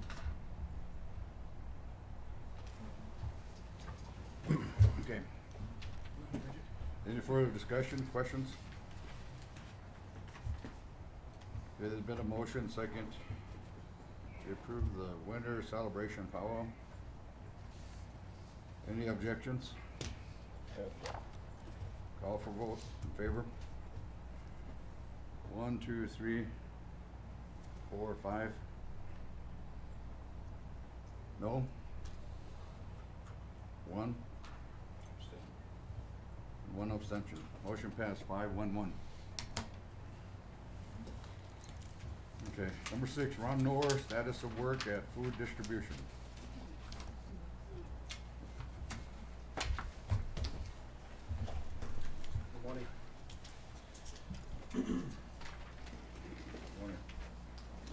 I wanted to give everyone an update on where we're at on our food distribution project. We started on this project, 3 or 4 months ago, putting some plans together on it, and the project is split into three different parts. We've got a loading dock that's been awarded to HCI Construction, and they're supposed to be starting on it this week. They just told me this morning as soon as it starts raining, they're going to be down there. And then we've got a training kitchen that's been awarded to Lonnie Whitebeaver, and also renovation of the offices that's been awarded to Lonnie Whitebeaver. Lonnie Whitebeaver's been working on a project for approximately the last 5 weeks. The quality of construction has been probably not acceptable to this point. I put a pretty good punch list for them together about a week or a week and a half ago, and they're still working on it. Some of the items they have got resolved. Some of them are going to be difficult. We've got one of the issues that we're having right now is Lonnie went back into Thurston County Jail last Thursday, and he's serving 25 days for, I believe it's, what it says in the paper is distribution and sale of meth, which probably doesn't have too much to do with, with that project, but he's not available. He thought he was going to have work release to be able to work on this project. He doesn't. He had told us up front that Troy Cook and Roger Whitebeaver were going to help him on this project. Troy Cook helped initially, but has participated not very much over the last several weeks, and I don't think Roger Whitebeaver hasn't done anything on that project. We also have awarded them a couple of smaller projects that are housing related projects. One is pouring a driveway out east of town, and also a little siding project out east of town. The concrete project is basically done. The final product is acceptable. On the siding, I think they want to try and get started on it this week. Lonnie's brother Mike is a good guy.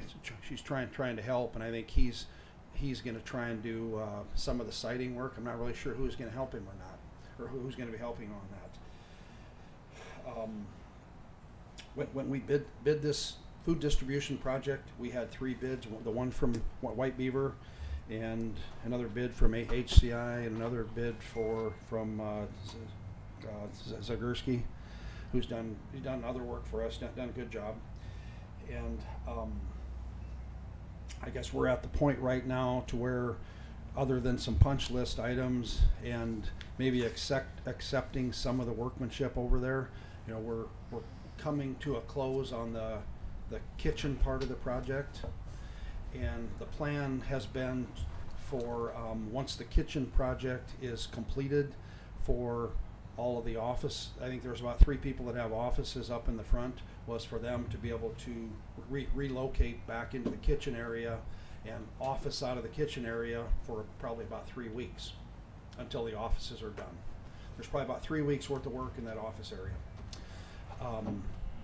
We have a contract with Lonnie Whitebeaver for the kitchen and office renovation for, I think it's $96,000, and it's about half kitchen and about half office area. And I guess I don't see that it's in the Winnebago tribe's best interest to continue on with that contract. We have a written contract with him, and we can terminate his contract with 7-day written notice for any reason. I think we have justifiable reason to not continue it, and if anybody wants to talk more specifics, now's probably not the time, but I'll be willing to sit down with anybody to discuss some of the other reasons. The next question would be is, if we terminate his contract, where do we go from here? I've talked to both of the contractors that have bid the project. HCI is a little bit concerned that they've got a lot more overhead than some of the smaller contractors do, and typically their numbers are higher, understandably. Zagurski said he would be interested, and Mel Frenchman has provided contracting services for us, especially for housing authority projects, for the last several years, and has done a really good job. And I don't know if that's an option. It sounds like that's maybe going to be discussed later. But I guess what I'm asking is for approval to terminate Lonnie Whitebeaver's contract, and to solicit another contractor for the remainder of the work.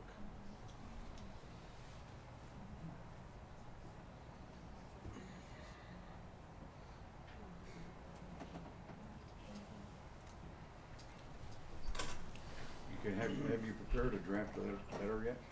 I can get it drafted in a couple hours, yeah.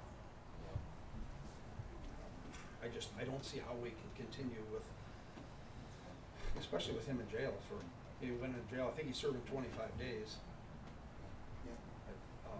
Those guys are really inexperienced, and the help that they told me that they were going to have, they don't have.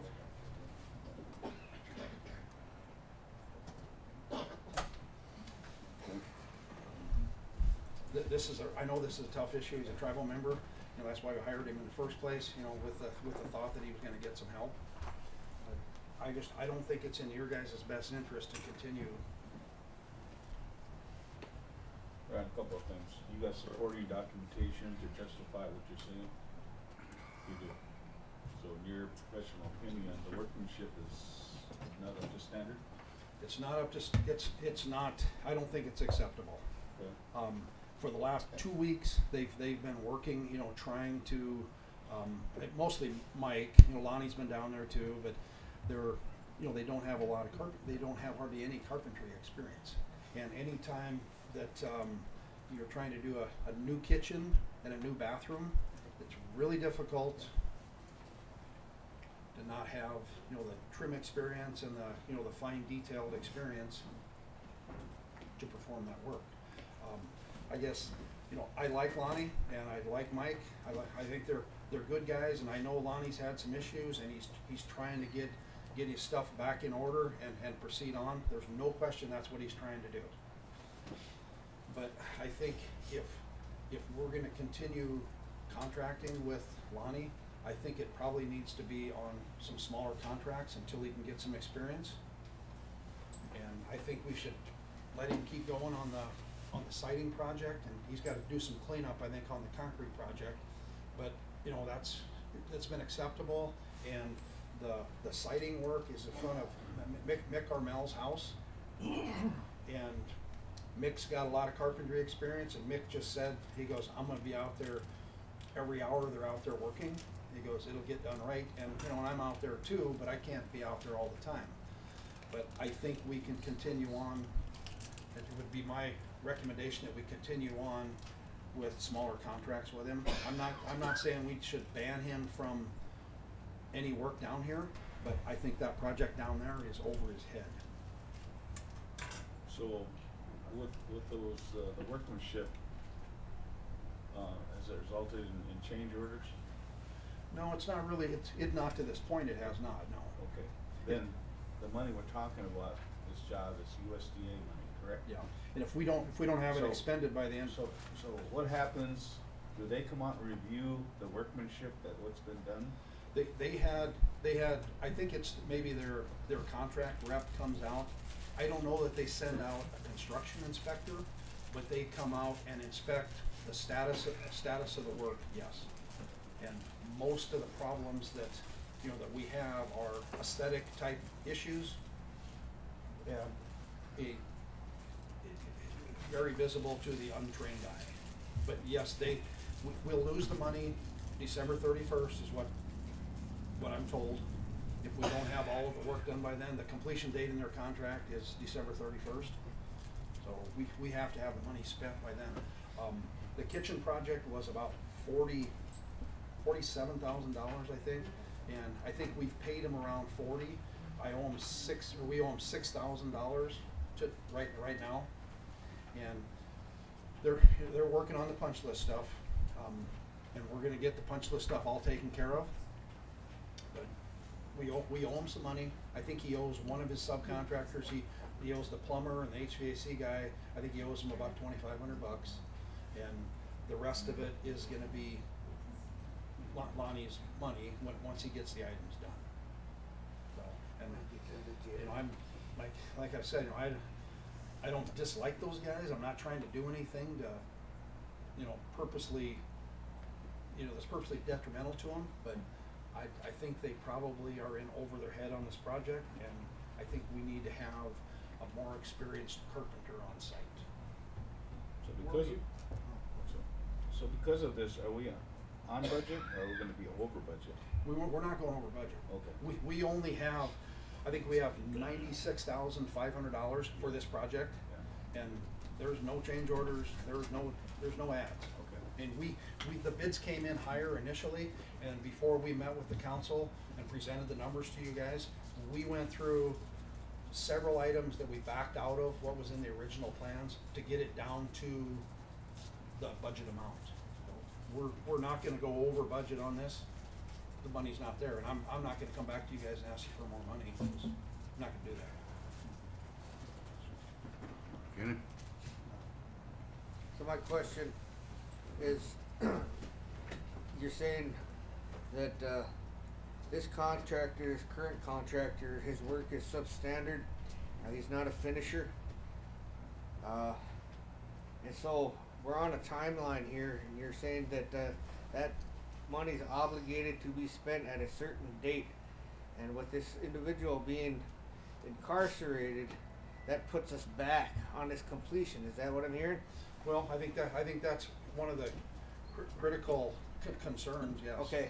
Yeah. Now, with that being said, if we terminated, if somebody here agreed to that, termination of that current contract, how far back does that put us by putting somebody else in there to get this done so that we can meet that deadline? I think there's about 3 weeks worth of work. If a contractor gets in there and he's got 2 or 3 people helping him, you know, there's some demo. It's basically renovating offices. It's making 1 new bathroom, but there's some concrete that has to be saw cut. I think there's probably 3 to 3.5 weeks worth of work for the remainder of the project. And we've got basically 2 months, or we've got till the end of December to get it done, or probably about 8 weeks. There's a couple holidays in there that, you know, that don't help much, but I think, and I guess that's why I'm bringing this to you guys. Now, we'll lose 7 days because it requires a 7-day written notice. But I think there's enough time if we terminate today, and I think we can have another contractor in there in 7 days. My question is, if you get another contractor to go in there and finish it up, they're not gonna be able to finish it up and do it right at the same cost that they accepted the job for. To go back and redo work is like almost as much as moving ahead with the rest of it. I guess what I'd like to move forward with a different contractor would be just on the offices part of it. The kitchen part of it, they're working on that punch list. We owe them $6,000 still until that punch list item is knocked out. So we've got the money set aside for the offices, and then plus we've got $6,000 that's held back for the kitchen part of it. So I don't think I think we can get it done for the monies that we have. Okay.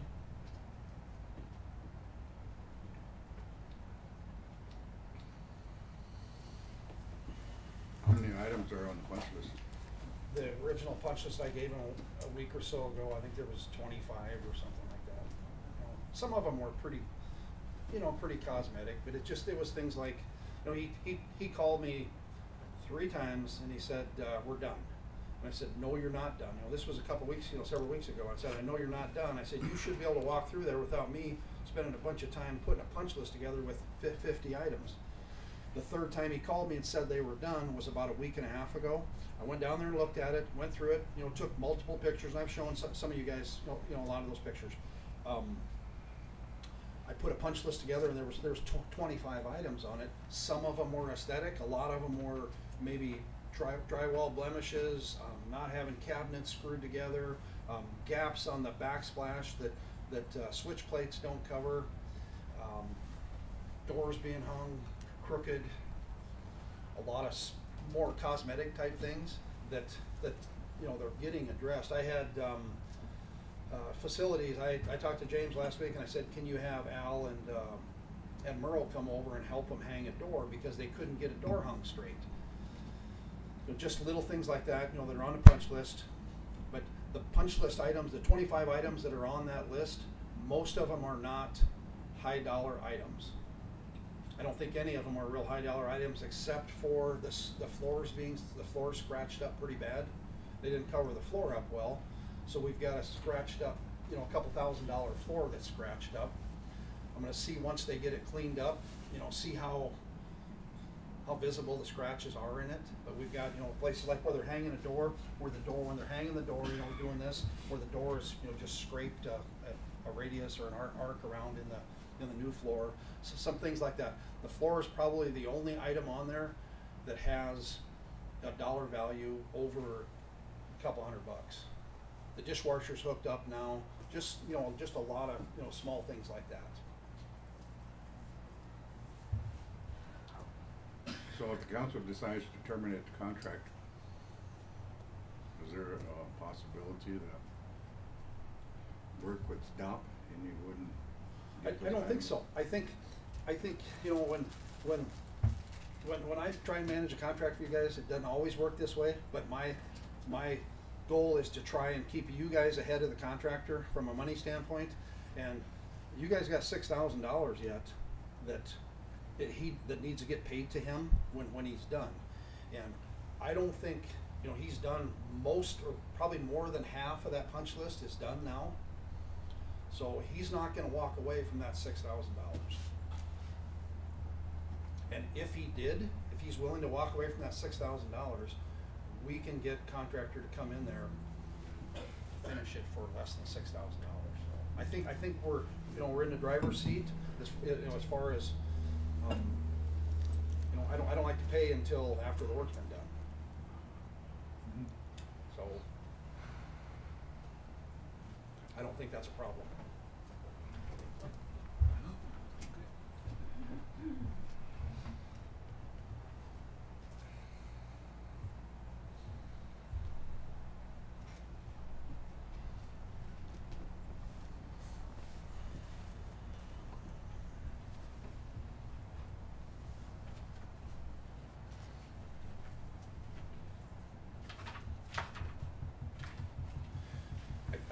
I think it's important that we continue to try and contract with as many tribal members as possible.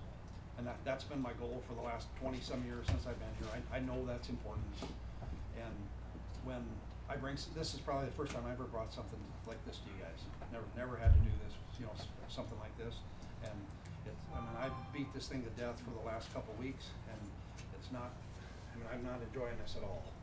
But I think that we need to try and proceed with a contractor that, whether it's a tribal contractor or someone that's tribal enrolled or has enrolled workers working on it. I think that the options that I talked about, I think all three of those continue to provide employment for tribal workers. I think that's extremely important. Okay. What are you asking from this table? Termination of Ronnie White Beaver's contract. You know, I made the motion to give him the contract.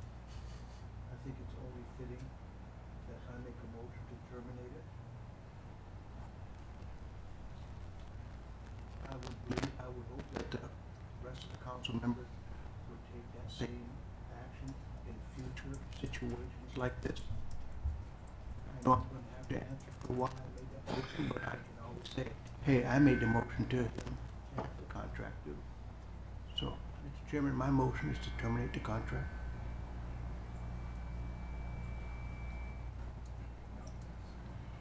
Been a motion, is there a second? Second.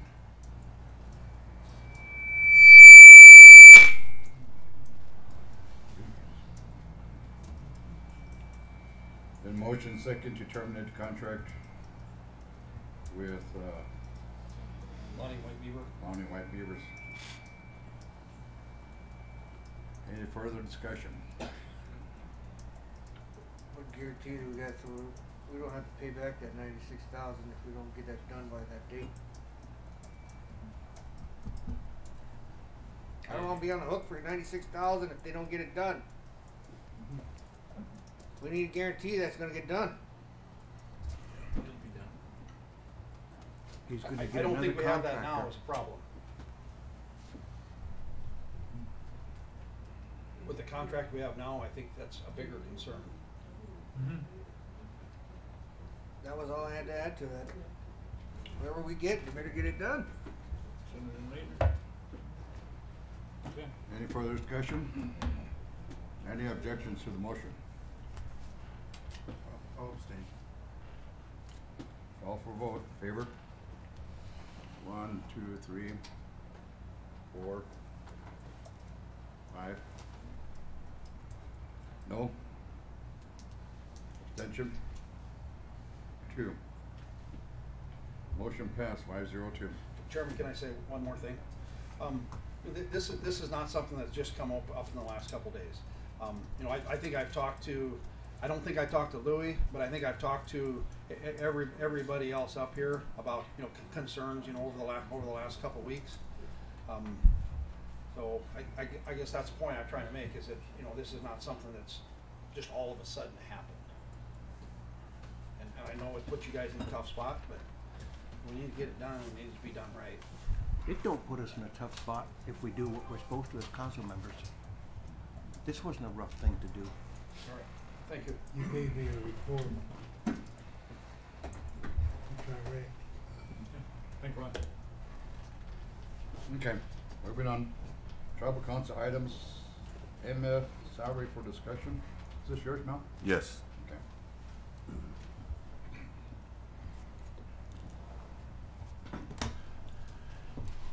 Well, I'm glad that people are here.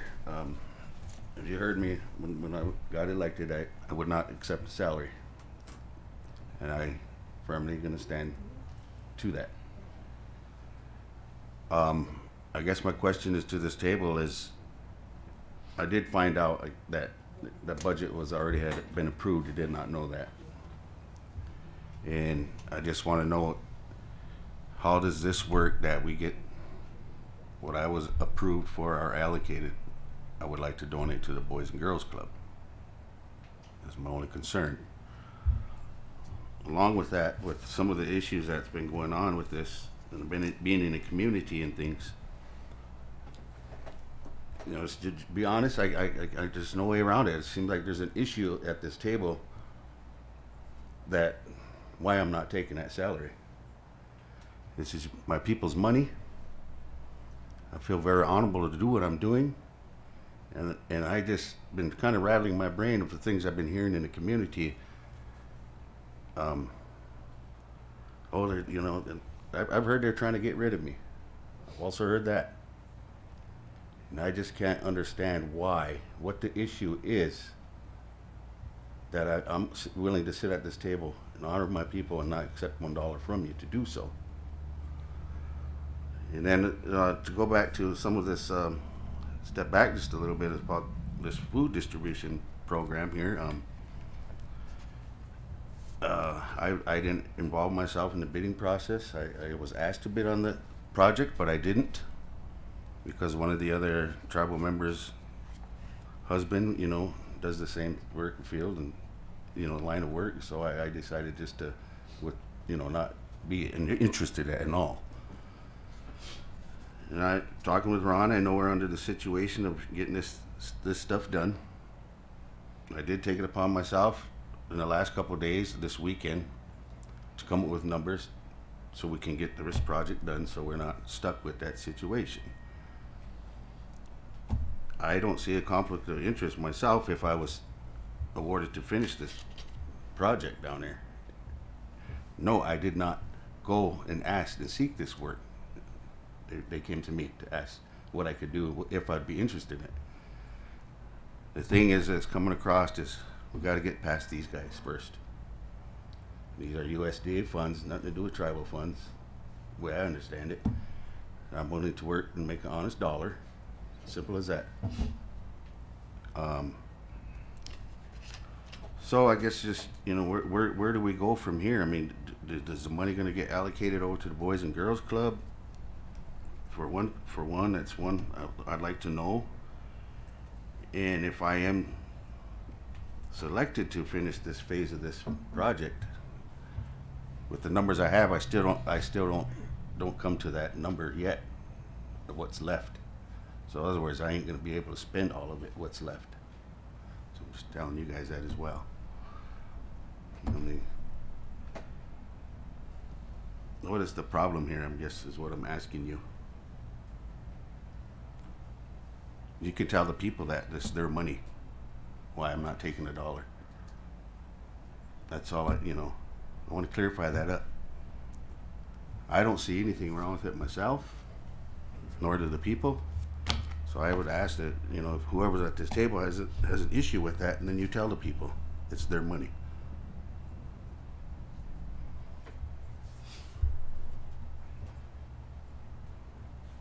I don't see an issue either. Not at all. issue is you other 8 people.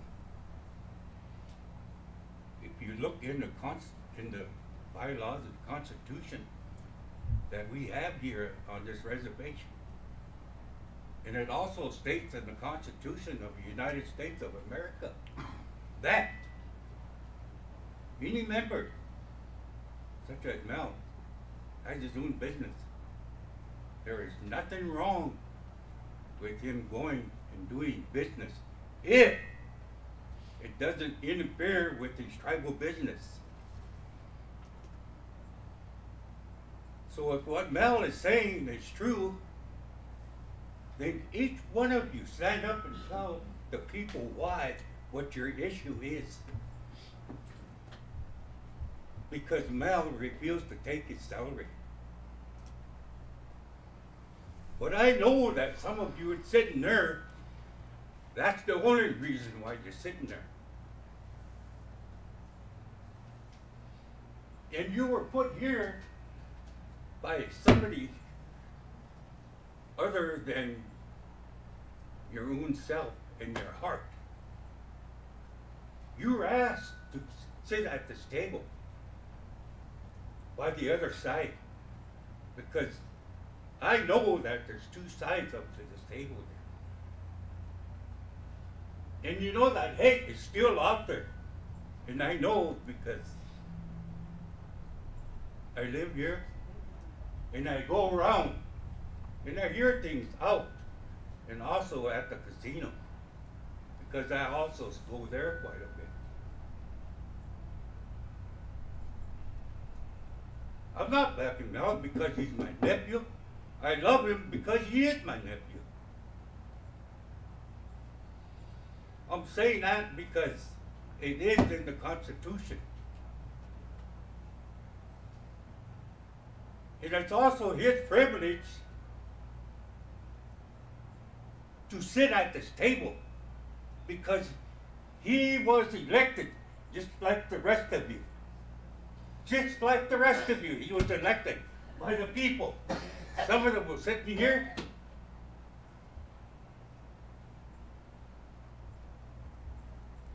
Are you guys better than him? Because you're accepting that big money salary? And here we are, members, we don't get anything. But you guys are sitting there with a bunch of money and everything, driving big trucks. And you really trying to make a living besides sitting here and taking care of tribal business. I don't see nothing wrong with that because, like I said again, it's in the Constitution that he can do whatever he wants outside. If, again I say, if it don't interfere with his tribal business.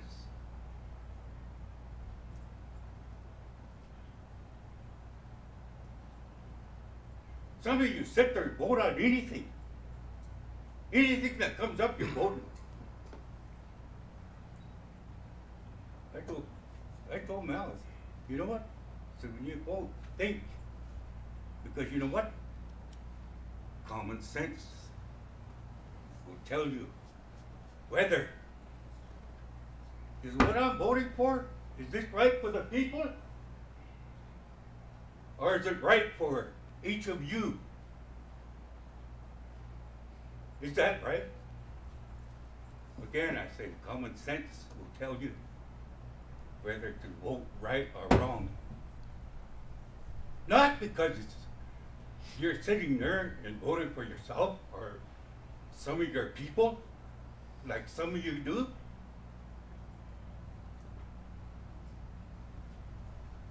You know, if I really, like I said before, sometimes I feel sorry for you guys because of the way you do things, the way you carry business. You might be thinking, can he do the right thing, you know? You know what?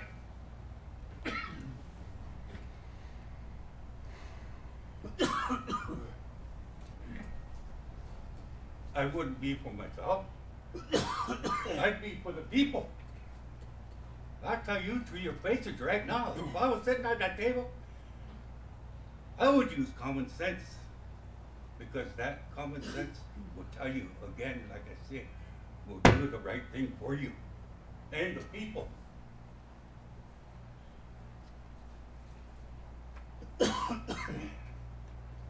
If Mel wants to work and finish that job, he does a good job. Because you know what? He worked at my home. And I have proof that he can do it good. And there's a lot of people in this community that says that he does a good job.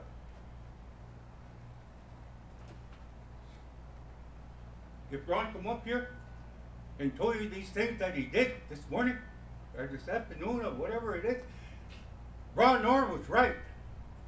He's a good engineer because he also helped me with my home. Helped us keep our home up. He come out there personally to say, okay, you need to do this thing. So he did. Mel came on and did everything that he was asked.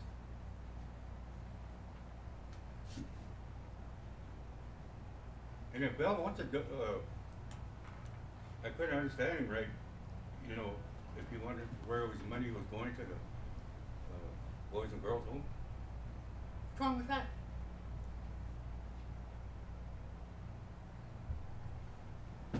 Just because you guys decided to take that big money, he has his reason. So why are you discarding him from your issues? And say to yourselves, why is he doing this?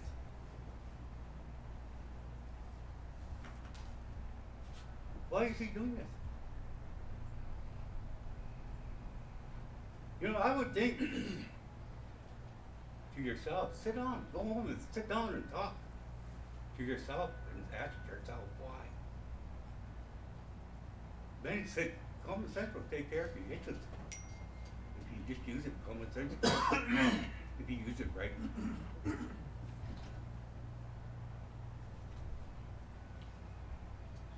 Sometimes, you know, people have to talk to you guys.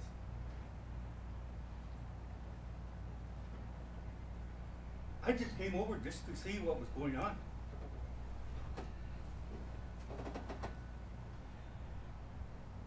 But it seems like it's the same old thing is going on. Same old thing. You same guys vote on the same thing all the time. It seems like your common sense is, you don't have any. Because of with the way you vote.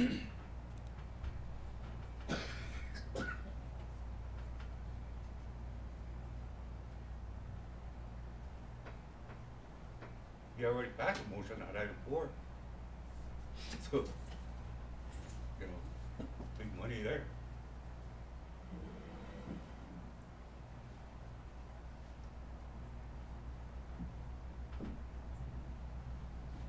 And I think, thank you. Jim? Yeah, this is the first I heard of this, you know, about Mel. I know he kind of mentioned it earlier when he talked about wanting to decline that salary, but it had already been, precedent has already been set. As far as Brian was in, what you call it, decline the salary for gaming development and things like that, but also at that same time he was still compensated for the meetings that were required as more as the regular tribal council meeting, the mid-month meeting, treasurer's report, general council report, and then and that. So it's already been done. You know, we can already do that. When they were only paying the officers, and then the other tribal council members, we had jobs and stuff like that. Then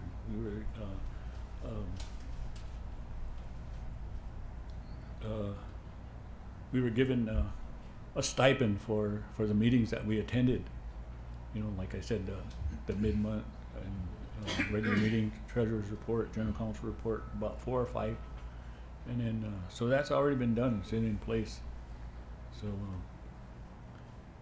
you know, I don't know if you want to do it that way, you know, because you know, talk to the finance people, because more or less that you donate something, but still, you know, it's on your taxes there. So, but if you took those stipends and stuff like that, then everything would be, or just decline them altogether. But you know, that's your decision. But the probably the only requirements is serving on a council is those meetings. The only thing I read in the paper, you know, somebody was mentioned that, you know, we were having a meeting, a tribal council said, "Oh, I got to go fix a gutter," and left. You know, that was in the Winnebago Indian News. But I don't see a problem.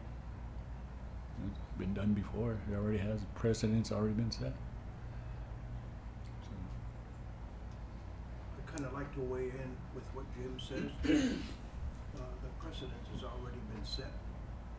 And of course it was with Brian where he had his job. And somebody even mentioned, well, yeah, but his job was with a tribal organization. That should have been a conflict. And they're trying to compare your job. You know, why are we going to give him contracts if he's on a tribal council? That's a way of making a livelihood. You know, it's honorable to want to do that now. Mel's come into my office a couple times, and this weighed on him heavy that he was being pressured, and I don't know by who. He didn't tell me, but I knew he was being pressured that you need to be a council member or you need to work on your own, whatever it is. And I said, Mel, just let the public and let the council decide. Don't let it weigh on you heavy. And I support what you want to do. It's honorable. And any job that's available to a white man or an Indian or anybody should be available to you. I'm saying that as in conjunction with what Jim's saying. It shouldn't have had to weigh on you that much. I know it did. But that's probably because you're an honorable person. Thank you. Well, I understand where you're coming from. I served on the council.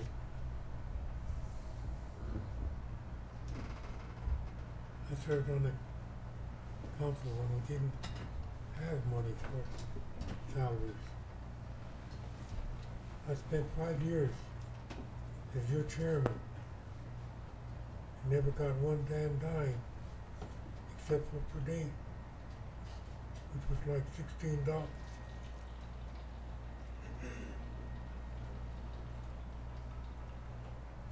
I was on the housing board. I didn't take any money for my attendance at meetings when I was on the council. Because eventually it comes from the program. Salaries that we give to the council members eventually come from money that would be used on the people. There are ways that we can protect you. If there's motion comes up that involves you or your business, then you just abstain and make sure that everybody heard that you abstain, so you won't be accused of voting for yourself.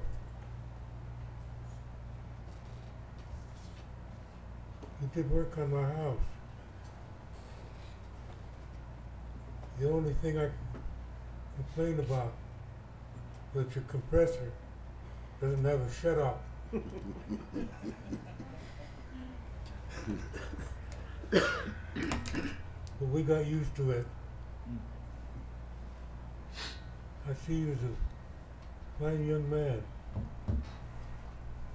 I see you as a young man trying to run a business.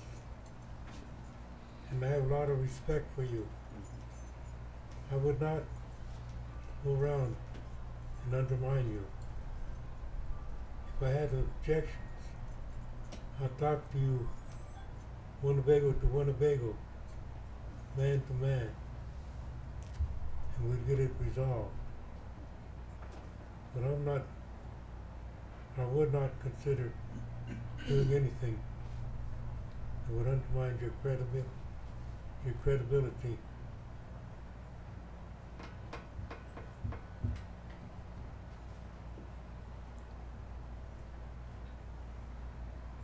Go ahead.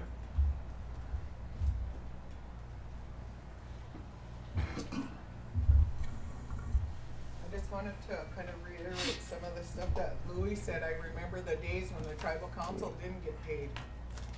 And they all had regular jobs and they still were out there to represent our people in an honorable way. And so, with that being said, I just want to say that I love Mel.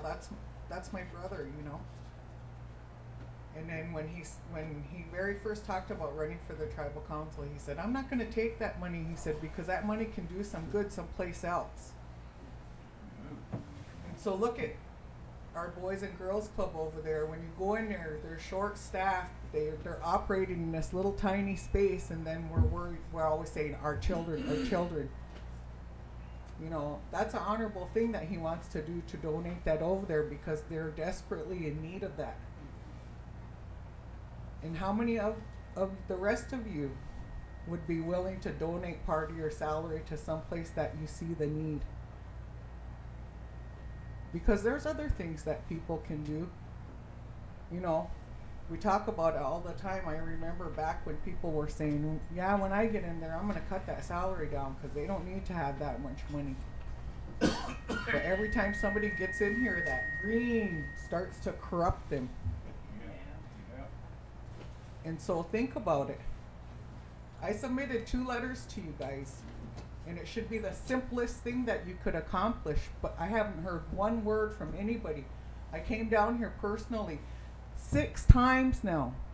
The people that I seen here were at those different times: Kenny, Louie, Jim, Coley, and I finally got to talk to Kurt the 4th time I was down here. Where are the rest of you guys? You know, you're drawing a salary every day, and if you're sitting on all those boards and committees, what are you accomplishing? You know, I'd like to see a list of everything that you feel like you accomplished in your terms on the tribal council. So there's no reason why we should be sitting here like LaDonna's program, or LaDonna's issue earlier. We've known for years that there's an alcohol and drug problem in our community. But who stepped up to start a plan before this? Our problems aren't new problems. They've been going on forever.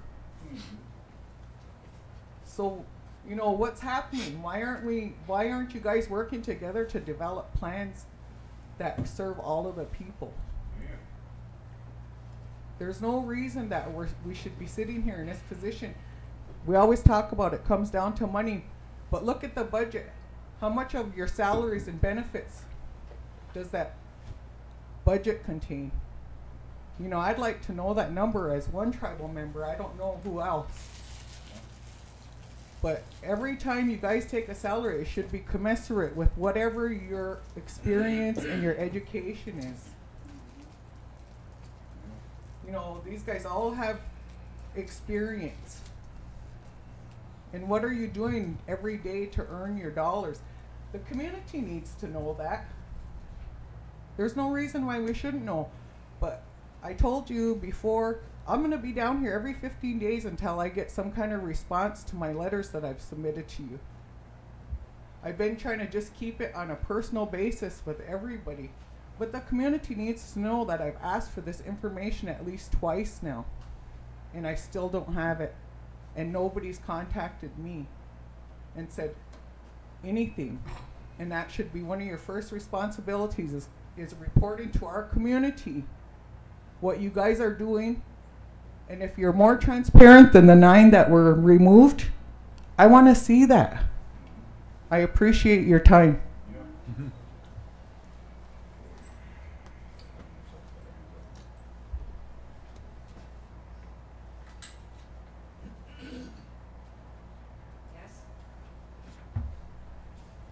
Thank you, Daphne. I'd like to talk about our Alcohol Advisory Board. We too are like Mel. versus some other boards that get paid big dollars. We don't accept any money to serve on that board. We're a working board. And there's a lot of boards in town that do accept money. So maybe we can set an example between the Alcohol Advisory Board and Mel. These things have happened. But the same thing that Daphne's saying, people get paid big money to do the things that we're doing. I'd like to see this council make those directors accountable for those. What are they doing? Like Daphne said, we've known we've had this problem for how many years? Decades. Where's our health department? Where's our planning department? How does this happen that we have $1 million grant, but it's been 4 years in the making? Nobody said that. Why did it take 4 years? Why did it take, it still doesn't work right. Why did it take 4 years to get this $1 million grant? So who is to make these directors accountable? We have directors that make more money than you guys do, and they're not doing their job. When are we going to get these people to do their jobs?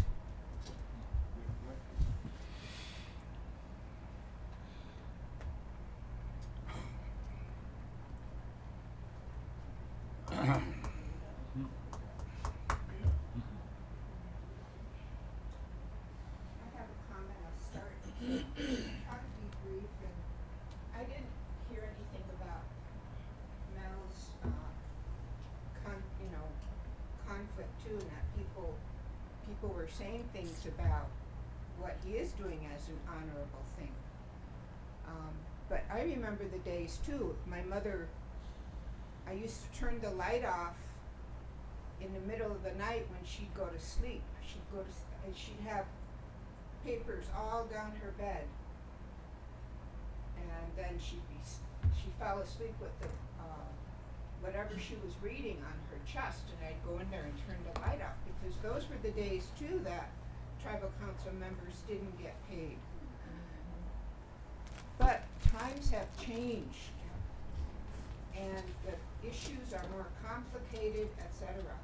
And as long as our council members are doing what they're supposed to be doing, then yeah, I think they should get compensated. Everybody has families. You have to raise a family. It's great that Mal has his own contracting business. And and that's what we want to promote, is more of our people doing that. I had my own contracting business for ages. The other thing I wanted to say is about the accountability. It's not only with, there was a CEO who was supposed to have that accountability for the business management and the program operations piece. And I think that's someplace where things fell down too. There's a monitoring piece that is critical. And I remember sitting in meetings and the response was that, well, we're working on monitoring. But that should have been, as far as a chief executive officer, that should have been part of the whole plan right from the beginning. And if you don't monitor, then that's why the program, like the alcohol program, didn't do anything for ages. Now I'm on the school board and I don't get paid for that. But we had an education director who was getting paid, and other people who were getting paid or had that responsibility. I've been doing a lot of work for the school board, and thinking that right now, within our community, we are about 15 years behind of what other tribes across the country are doing as far as education is concerned. So we need to get back in the swing of things. We've always heard language and education are two things, so I don't know how we could fall so far behind in education. I just got on the board recently, as you know, because when you live off the reservation, you're like persona non gratis. You don't have a voice. People can lie and say whatever they want about you. I've experienced that, I know. But if we're talking about money being donated to other programs, and I know this too, that HCI employees get huge, what do they call that? Profit sharing. Profit sharing. 10% of whatever, probably whatever that whole salary is. So if you want to look at something, I think that's where you need to look too. And I've been saying it, you know, it's not against those employees at all. You know, someone's gonna come and say, Marion was talking about, you know, HCI employees. I'm not. I'm just thinking that, and I said this to Lance before when I first got on that board. He just laughed. So, you know, I think that's where we can start. But I too would like some accountability, you know, job description. I know that that's been said before, you know, and who's responsible for the education piece, who's responsible for the social services programs, etc. But more importantly, what is that? I know what that planning and development department. It's not a planning and development department. It's just a writing department. When I worked there for a short time, as many of you know, and talk about being behind the times, it's just, you had a really bad experience, and then you can, that's one of the reasons why we're not getting the grants, why programs aren't coordinating with each other, and why services aren't integrated. Because people have, they have these little personality things that, and they have these power trips. And I don't think Native people are like that as much as they should be. But also, all this stuff we're hearing about trauma, when some, you know, like Mel, when people are saying bad things about you, I don't know who they are, and I don't agree, as you know, but it's, you know, all of us have that trauma that we haven't resolved. And I think some of these hateful words come out of that, and I don't think people are expressing what they really want to express. And if it comes out hateful, then maybe it's because those people are hateful. Thank you. All right. Okay, Mel, I want to commend you, for having a business, whole chunk owned business. You know, around here we don't have that. And already you have a good reputation. You're doing quality work. And you know, if I was in your shoes, I wouldn't want to leave that either. You know, to continue that operation. And you know, there's always rumors that go around, and a lot of us, we deal with it practically every day. You know, somebody's saying something about us or the council or individuals, and you know, it's your choice. You know, you're a whole chunk man. Whatever you choose to do, you know, that's your choice. And how you want to do it, that's your choice.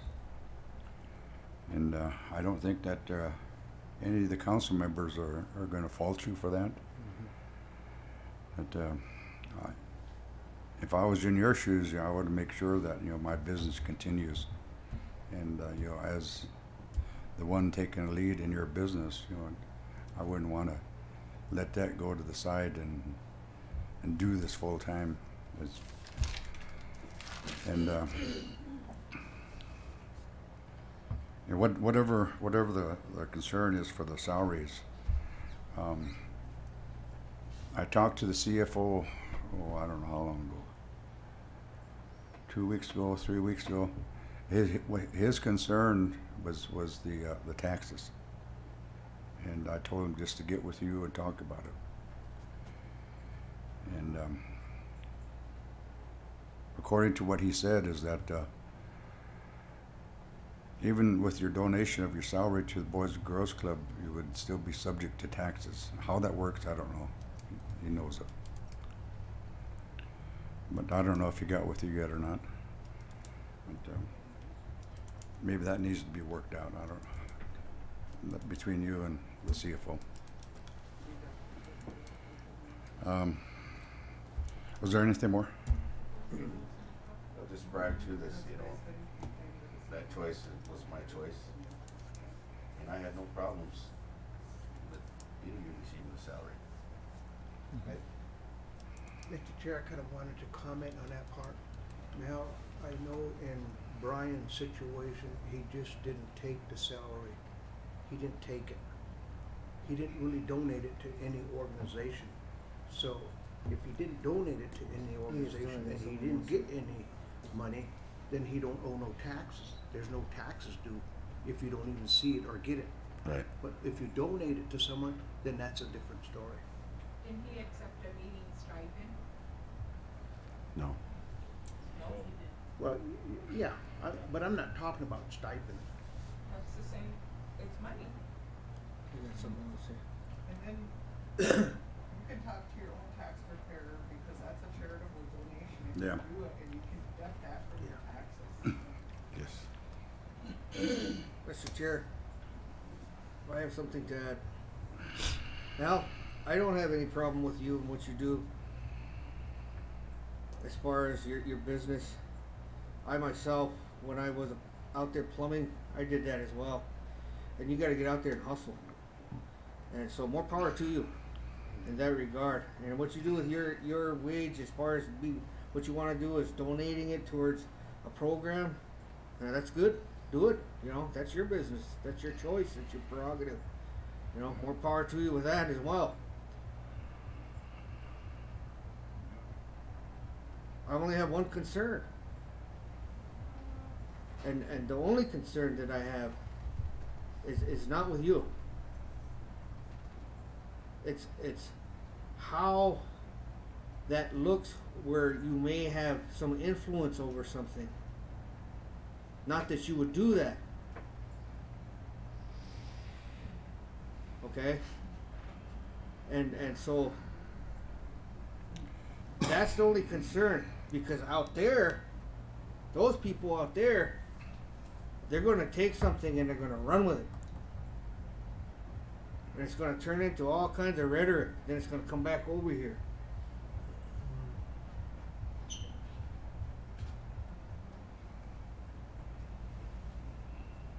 And then we're going to have to deal with it. So what can we do to protect it?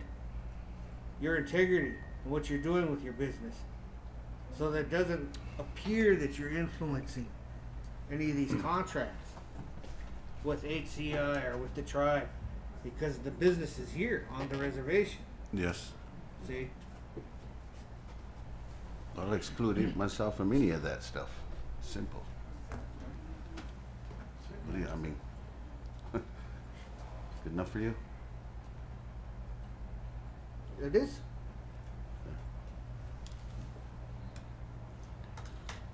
Because I don't have anything against you. I said that to these people. And I myself would just like to add to that. I had no issue with you guys receiving salaries. It never was my concern. But as of lately, some things come alight, and so I wanted to bring this up for discussion. And being that the people pay our salaries, they have the right to know.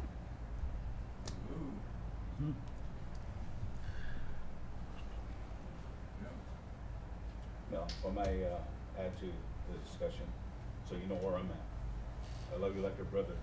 We're closely related. And it's disturbing to hear that you heard that some even try to want to get rid of you. I never heard that at all. I believe everybody has to have the livelihood to support their family, kids, home. How you want to do it, that's one thing. Now they brought what happened back there, meaning Brian's situation. that's something's totally different, you know, and what was allowed. And I don't want to get into, you know, what that was a whole different matter. I think it can be justified however you want to put it. And I have no qualms, no concerns, no issues. And it was brought to me, and I say to you directly, and what it was kind of a spin-off of what he had said, is you're like, you're a contractor, happens to be a councilman, and there's jobs, it doesn't look right, you're kind of their boss, you know, and that's, I'm just telling you know, it doesn't look right. And that's with any other contracts, you know, and they voiced to me, it's okay for outside contracts, but not tribal contracts, because you're the boss, basically, here. There's a difference of opinion in how you look at it, maybe not the way you look at it. It's not an issue how you're donating your money, you know, or what do you want to do, you know. It's just the perception of you being the boss, and you have your subordinate, which issues those contracts to you, that doesn't look right. Is that a conflict? You know, that's the question. So that's, you know, like I say, it's difference, you know, and I just say it straight to you. You know, that's what was said to me, and I said I would ask the questions, and I always do. I'm straight with you, you know, and that's kind of where it's at. And I talked with other councilmen about that too as well, you know. I want to be fair. That's your choice, how you want, what you want to do. Of course, times have changed. You heard that. And my mother was back in that generation where they only got a little bitty check, and she would donate that to Roberta's Hall's mother, go play bingo. You know, she told me that, because it was blues along that time. Kenny was there. So, but it has changed. You know, I know you do a good job.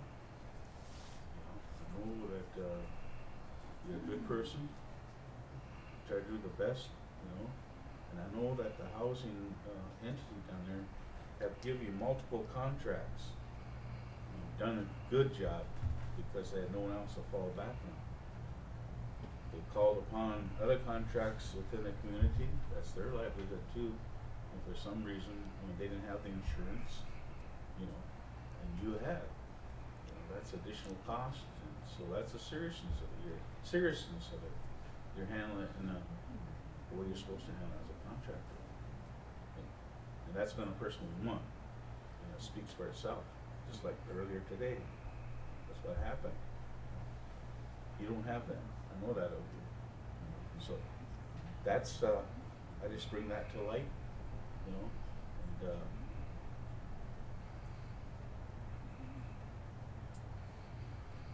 that's what was said. And you know, is it a conflict? You know, just like myself, there's something I like. You said you like to work with your hands.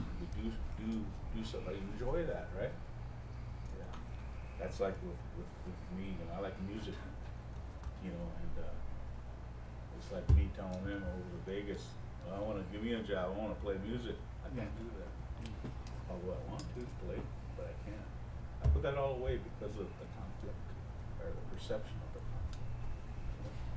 But that's just me. You know? So I know. I don't know how you work through this. You know, it's all vote. Looking at those policies, if there's anything that doesn't conflict, then we're good, you know, because people would come here and throw this down, and it's a conflict. It's, you know, we don't want to do things that are ethical, you know, and do the right thing. And we want to support you, you know, to be where you're at. You know, that's what you love to do. You know, that's what you love to do. But I'm just being honest with you. You know, and I respect you. I respect how you want to handle things and do things. That's how you want to do it. That's your choice. Sometimes those contracts, they go slow too. There's periods where it goes slow for a contractor. You gotta keep that in mind. That's your choice. You know? So, anyway, that's all I'm saying.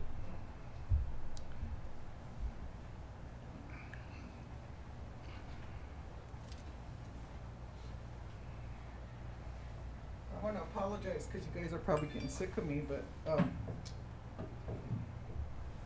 to have a conflict of interest, he would have to receive unfair, like pre-knowledge of what the budget is and all those kinds of things. And as long as he doesn't do that, there is no conflict of interest. If you hold him to the same standard that you hold non-Indian contractors to, then there's not a conflict of interest. You know, people are going to perceive whatever they want to perceive. But as long as you guys make sure that you're not giving him the information ahead of time and he doesn't act on the contract or anything like that, there's no conflict of interest. You know, and that bothers me that you can't have your business and sit at this table. What you were talking about, wanting to go play music at Winnebago and having them, you know, telling them that, it wouldn't work and you wouldn't do it. But if they advertised and you wanted to go over there and compete for that, you could. There's nothing saying you can't. You know, but that's in your mind, and so what you're thinking isn't what somebody else is going to do.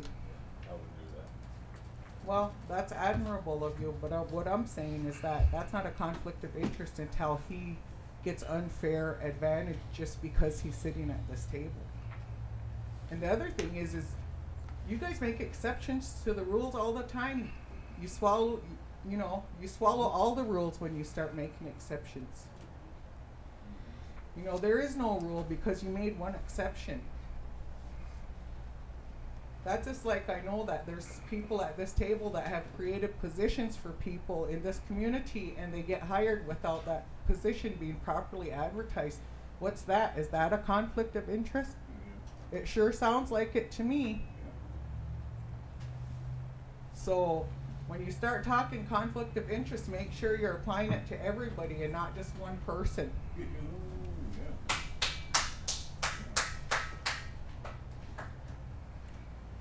No. I think no one else wants to say anything. Chairman, just real quick, I wanna tell Melanie I'm now. not gonna get up. Go ahead. I'm not gonna get up here and get angry over anything, but I can't also see where the conflict of interest is.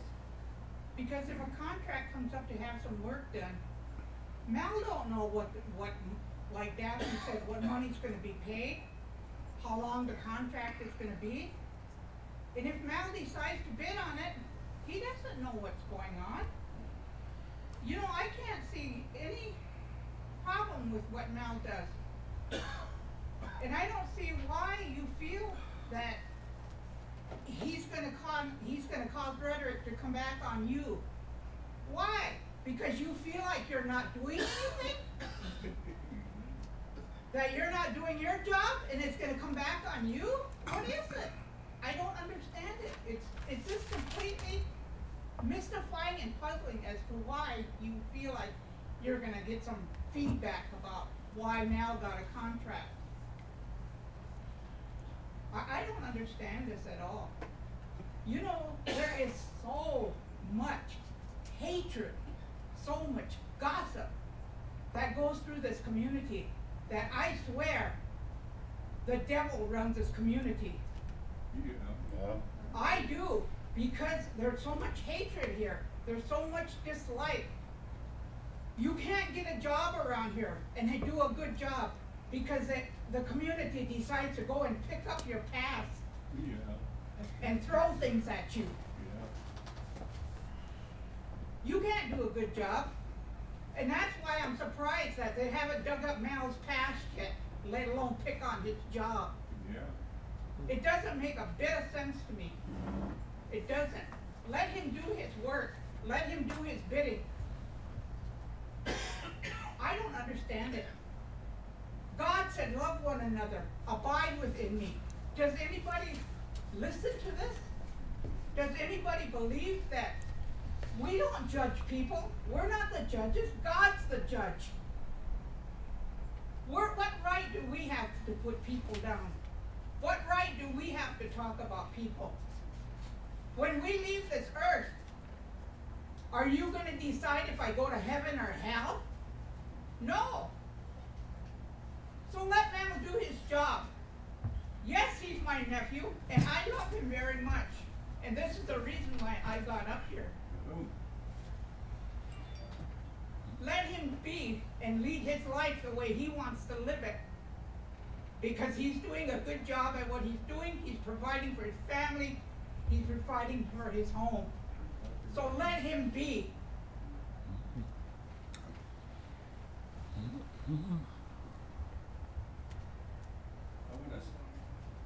I'm gonna stand here and just say that as a tribal elder of this community, I would just like to say to Mel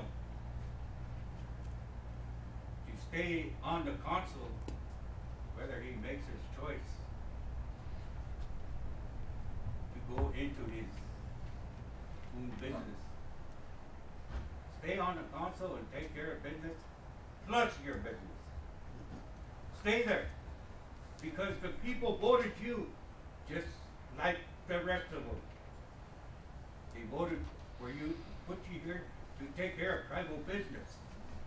So take care of yours and tribal business. Ooh. Totally. Yeah, I just want to say, Mel, you know, I do support you, and just like what Benny said, we're here for a reason. We're here for people. Support your people, and your people will support you. And I want to tell people, you know, when I make decisions, and I think about my children, my grandchildren, when I go home to them, so they're healthy and happy, and they have been. And also, we talk about, I remember when I first started, I think Kenny mentioned like a desk audit what people are doing. I would be down for that if that was across the board. Tribal, casino, whatever the Winnebago tribe has their hands in, get a professional in here, a CEO, business manager, and take a look at what we're doing. Who needs to, what they're doing, and I would predict it would save millions of dollars. But those are jobs. When IGRA was created years ago, you know, that's why we're here, and it could have got out of hand how we're operating. But you know, I would believe in a desk audit. You look at all departments, businesses, Winnebago tribe, casino, HCI, and take a look at what people are doing, if they're doing anything, and not overlook a family or a bunch of friends and relatives, you know, and make cuts. I would sure be down for that, you know, and go out there and make an honest dollar myself, you know. But you know, like, we're here for a reason. We're here for people, you know. So let's keep that in mind. But I do support you either way. You know, I've known you 40 years.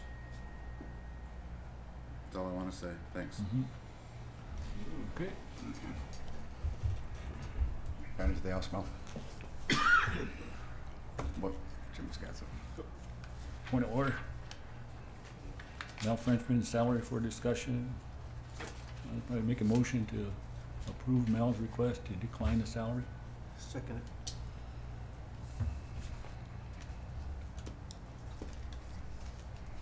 Been a motion second to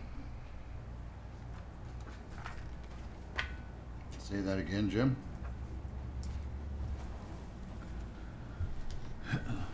Motion to approve Mel Frenchman's request. Melvin?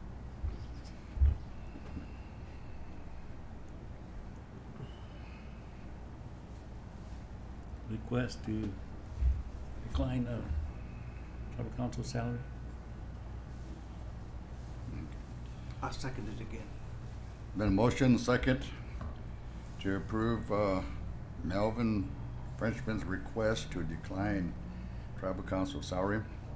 Any further discussion? Any objections? No objections, motion passed 7-0-0. I would ask you, Pardon? asked the question if he abstained.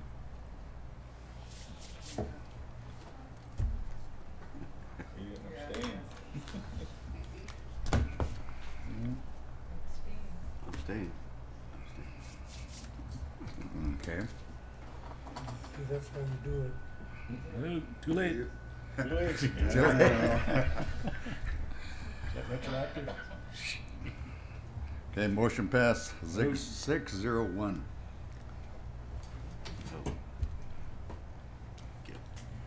Okay.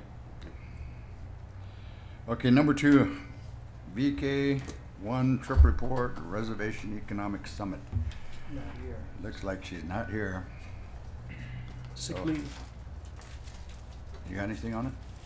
on hers? Yeah. No. I think it wasn't feeling good today. It's a sick leave. Oh, okay. Okay, number 3, request from veterans. I had a veteran come see me a while back. An older man goes to Sioux City quite a bit to get a job or to work up there. And sometimes he don't have the money. Most of the time he don't have the money to get up there and get back.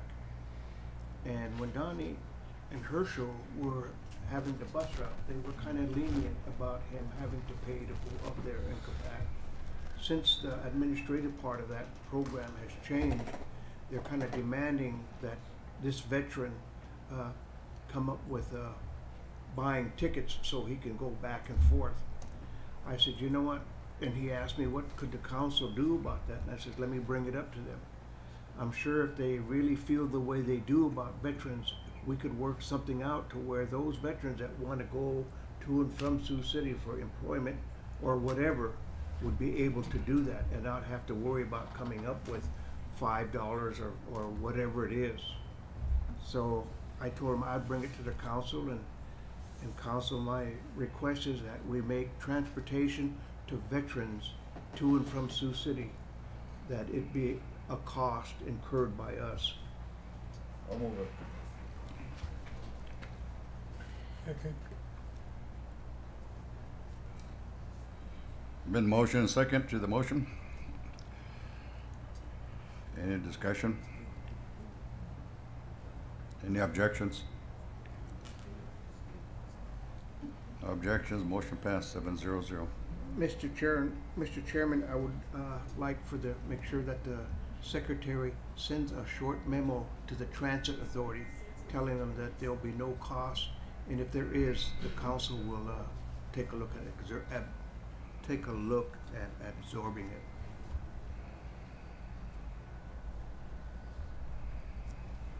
Thank you, council. And I don't see Reva here. She knew about this?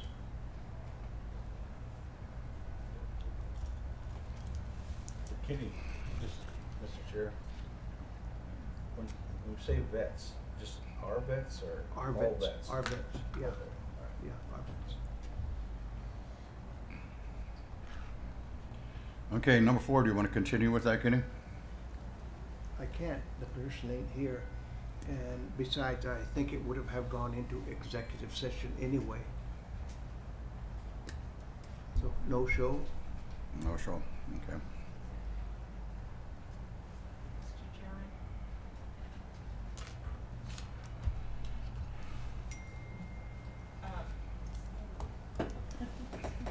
Since Kenny brought this up about the tribal transit, we were originally going to ask something for our AmeriCorps workers that live in Sioux City. They get a small stipend, which is under $700, and those tribal transit passes cost $30 a week back and forth for them to get here. So $120 out of that $800 stipend goes to them coming back and forth. And we were going to ask if we can't include those AmeriCorps workers also, because of some of the activities that we're going to be doing with the alcohol board staff includes them.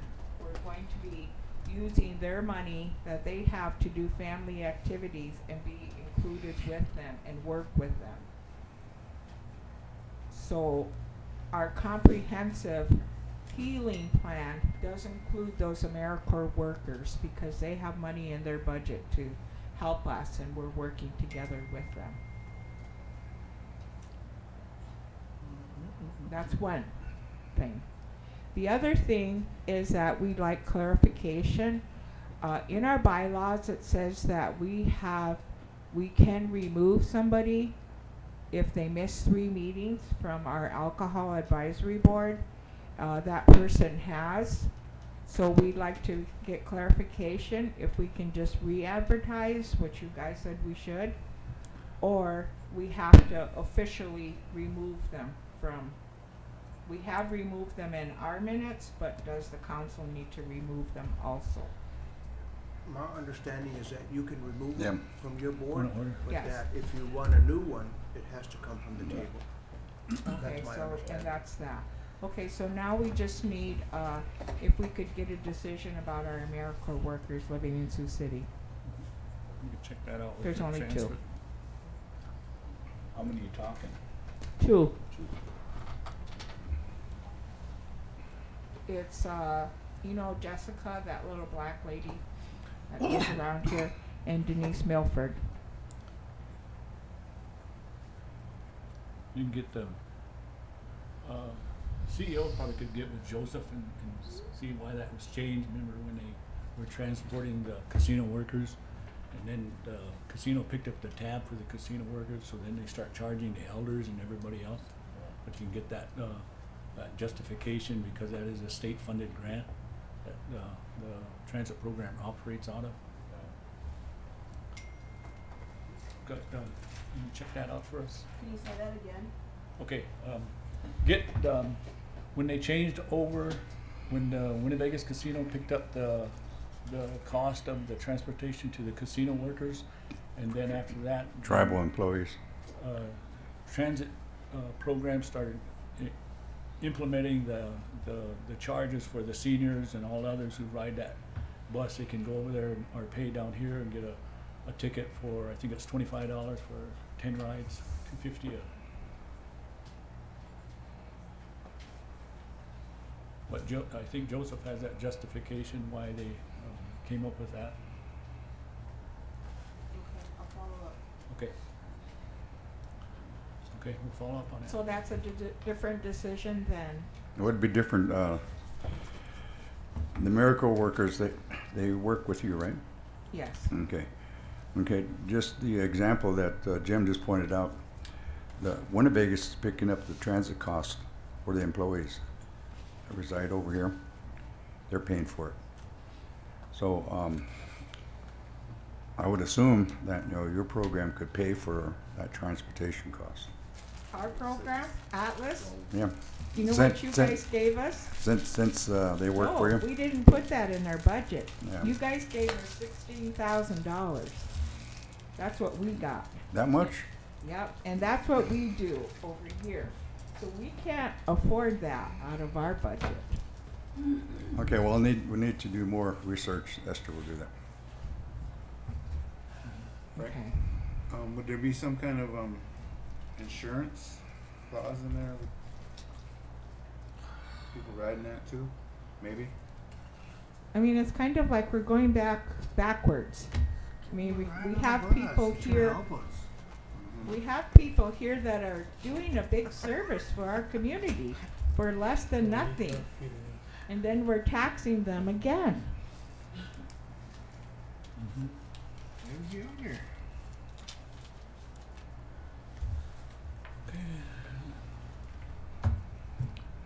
They don't make a whole lot of money.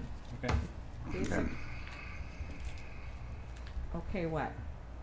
Okay, we'll listen to do the you. research and then we'll come up with some options. Maybe there's a tribal program, human services, health department, or somebody that can pick up that. We've already done that once. Okay. They do it one time. We've tried that already. Okay. So that's not within that research. And we've looked at other things.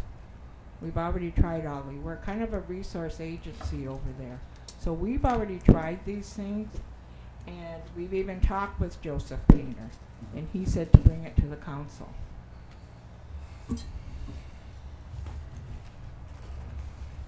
Okay, somebody will visit with Joseph Painter again. He doesn't have the answer though. Okay, we're gonna go back and forth on this dialogue, LaDonna. I know. And well, we've already said what we're gonna do. which is, We're gonna research it again.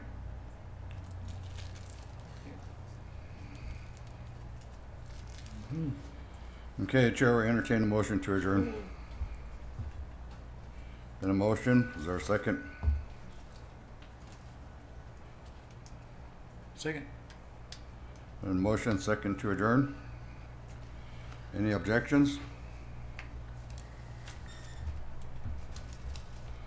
No objections, motion passed 6-0-0. We're adjourned at, can't look at that clock, 12:08. No.